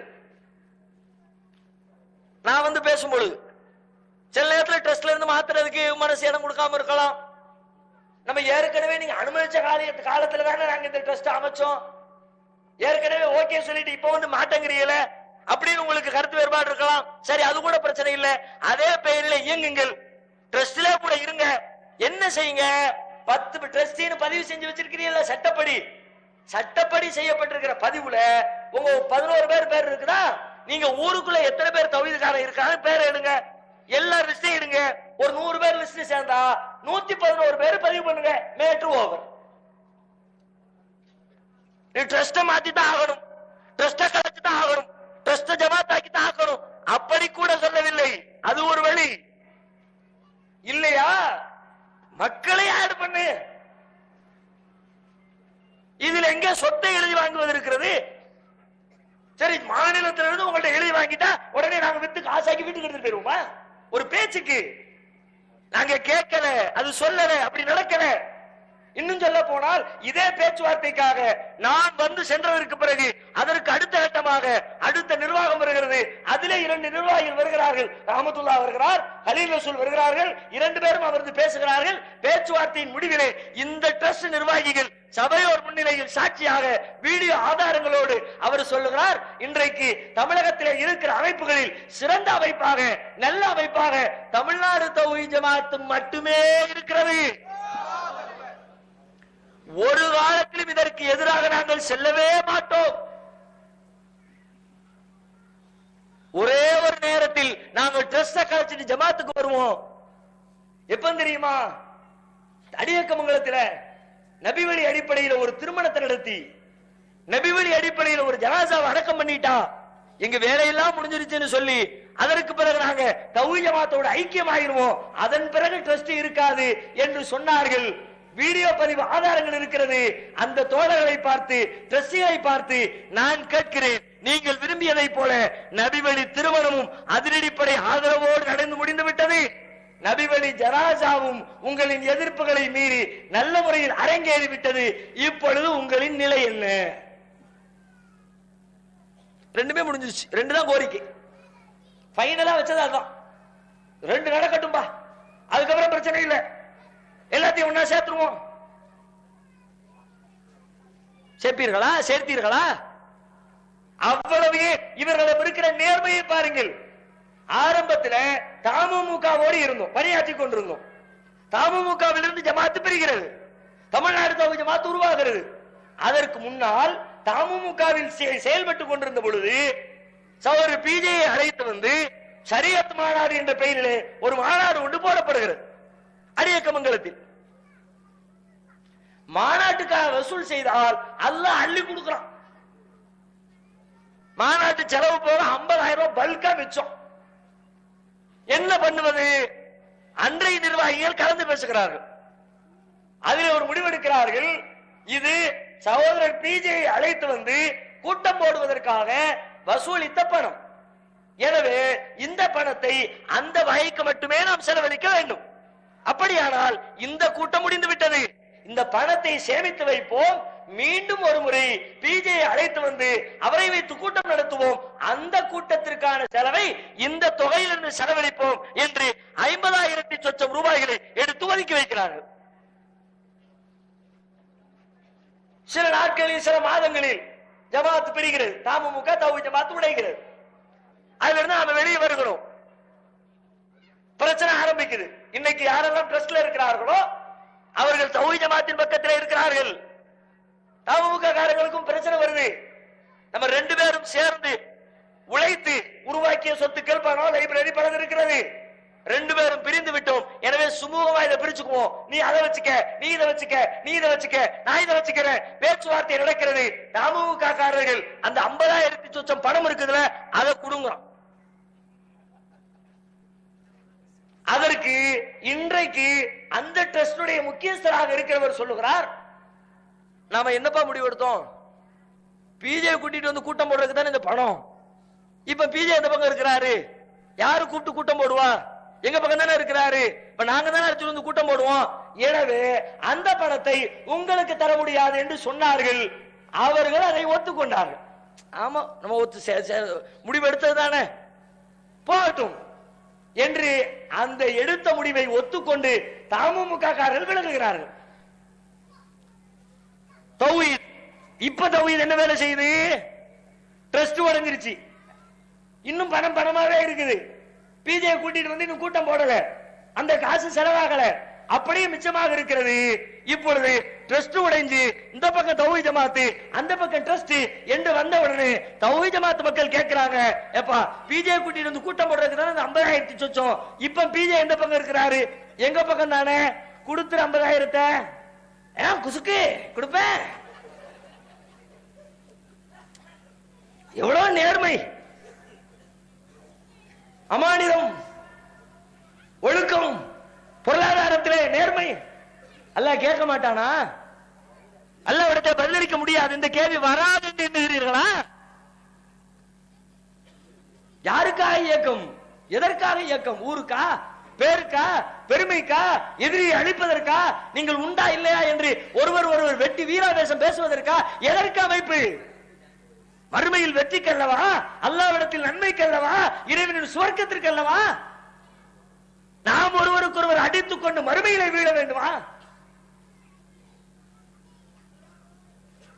அனைத்தையும் எப்படி வளர்கிறது வளர்கிறது வளர்கிறது தாங்க முடியவில்லை, ஒற்றை வரியிலே அழிக்க நினைக்கிறார்கள். இது ஜமாத்து காசுக்கு, சொத்துக்கு ஆசைப்படுகிறது. சொத்தை எழுதி கேட்டார், சொத்தை எழுதி கேட்டார். என் பேர்ல எழுதி கேட்டேன், பிஜே பேர்ல எழுதி கொடு, அவர் சொத்துக்கு வெளியில உட்கார்ந்து இருக்காரியா அப்படின்னு அவர் பேர்ல எழுதி கேட்டார். சொத்தை எழுதி கொடு என்று கேட்டாராம். சரி, நான் கேட்கிறேன், சொத்தை கேட்டார்ல, அதுதான் உங்களுக்கு பிரச்சனை. பேசுற சபையில் சொல்ல வேண்டுமே, என்னப்பா சொத்தை எழுதி கேட்கிறிய, நான் ஒத்துக்க மாட்டேன்னு சொல்ல வேண்டியதானே? அப்ப மேல உளுந்து பாசத்தை கொட்டுனிய. நபி வழி திருமணம் நடந்தா போதும், நபி வழி முறையில ஜனாசா அடக்கம் பண்ணினா போதும், இது ரெண்டு நடந்துருச்சுன்னா போதும். நீ அப்பன் சொத்து பஞ்சாயத்து வரலையே, இப்ப மட்டும் எப்படி சொத்து பஞ்சாயத்து வானத்துல இருந்து குதிச்சிச்சு? எப்படி குதிச்சுச்சுன்னா, இவங்களுக்கு யோசனை வர்ற ஒவ்வொரு காலத்திலேயுமே சத்தியத்திற்கென்று சில வாதங்கள் இருக்கிறது, அசத்தியத்திற்கென்று சில வாதங்கள் இருக்கிறது. அசத்தியவாதிகள் அச்சடிச்ச மாதிரி எல்லா பெயரையும் எல்லா காலத்தையும் ஒரே மாதிரி சொல்லுவோம். அது எப்படி சொல்றான்? ஒருத்தனை பத்தி ஒருத்தன் காப்பி. மூசா நபி காலம், ஈசா நபி காலத்துல என்னத்தை சொன்னாலும் அதுதான் இப்பவும் சொல்றான். நீங்க பாருங்க, மூசா நபி காலத்துல என்ன சொன்னாங்க? நபிமார்கள பைத்தியக்காரங்க, அற்பமானவங்க தான் பின்னாடி வர்றாங்க. இவன் பின்னாடி எப்படிப்பா நம்ம வருவாங்க? முன்னோர்கள் சொல்லதை கேட்க மாட்டேங்கிறாங்க அப்படின்னாங்க. இன்னைக்கு அதைத்தானே சொல்றான். இன்றைய அசத்தியவாதிகள் அதே தானே. அங்க இருந்து இவன் காப்பி. அதே மாதிரி சொத்தை எழுதி கேட்கிறான். அவனு திருச்சியில ஒருத்தன் பஞ்சாயத்தை கலப்பறான், அவன்கிட்ட எழுதி கேட்கற, அவனும் போய்தான் சொன்னான். இவங்களுக்கு புத்தி வரல. பேசும் பொழுது அவன் சொன்ன உடனே 2 நாள் கழிச்சு அளவுக்கு வந்துச்சு. ஆகா, இப்படி ஒரு பாயிண்ட் இருக்கிற, போடு. சொத்தை எழுதி கேட்டான், நோட்டீஸ் அடி. எப்ப எழுதி கேட்டோம்? யார்கிட்ட எழுதி கேட்டோம்? என்ன ஆதாரம்? எங்களுக்கு என்ன தேவை? சொத்து இப்பவும் சொல்லுகிறதோ, எந்த சொத்தும் தேவையில்லையப்பா. எத்தனையோ சொத்துக்களை, லட்சக்கணக்கான பணங்காசுகளை எல்லாம் அள்ளி வாரி இறைத்து விட்டு ஒவ்வொரு கட்டத்திலேயும் ஜாக்கிலிருந்து வெளியிலே வந்தோம், தமுமுகவிலிருந்து வெளியில் வந்தோம். அனைத்தையுமே ஜீரோவில் இருந்து, ஒன்றுமில்லாத பூஜ்ஜியத்திலிருந்து துவக்கினோம். எதை வைத்து? அல்லாஹ்வின் கொள்கை என்ற ஒன்றே ஒன்று. ஒருவேளை இன்றைக்கு பல கோடிக்கணக்கான ரூபாய் சொத்துக்களை கொண்டிருக்கிற இந்த தௌஹீத் ஜமாத் இதே நிலையிலிருந்து தடம் புரண்டு இந்த நிலை மாறி இதிலேயும் தௌஹீதில் கோட்டை வரும் என்று சொன்னால், லா இலாஹ இல்லல்லாஹ் முஹம்மதுர் ரசூலுல்லாஹ்வுடைய நடைமுறையில் இதிலேயும் மாற்றம் வரும் என்று சொன்னால், இதை தூக்கி நிறுத்துகிற, வழி நடத்துகிற, முன்னணியிலே நின்று பயணம் செய்கிற நாங்கள் தான் இந்த சொத்து பத்துக்களை எல்லாம் அழித்துவிட்டு இதற்கு எதிராக மீண்டும் பூஜ்ஜியத்திலிருந்து கொள்கையை துவக்குவோம். அல்லாஹ் ரப்பல் ஆலமீன் அப்படிப்பட்ட நல் மக்களாக நம் அனைவரையும் ஆக்கி அருள் புரிவானாக என்று கூறி விடைபெறுகிறேன். வாஹிர் தாவானா அல்ஹம்துலில்லாஹி ரப்பில் ஆலமீன். அஸ்ஸலாமு அலைக்கும் வரஹ்மத்துல்லாஹி வபரகாத்துஹு.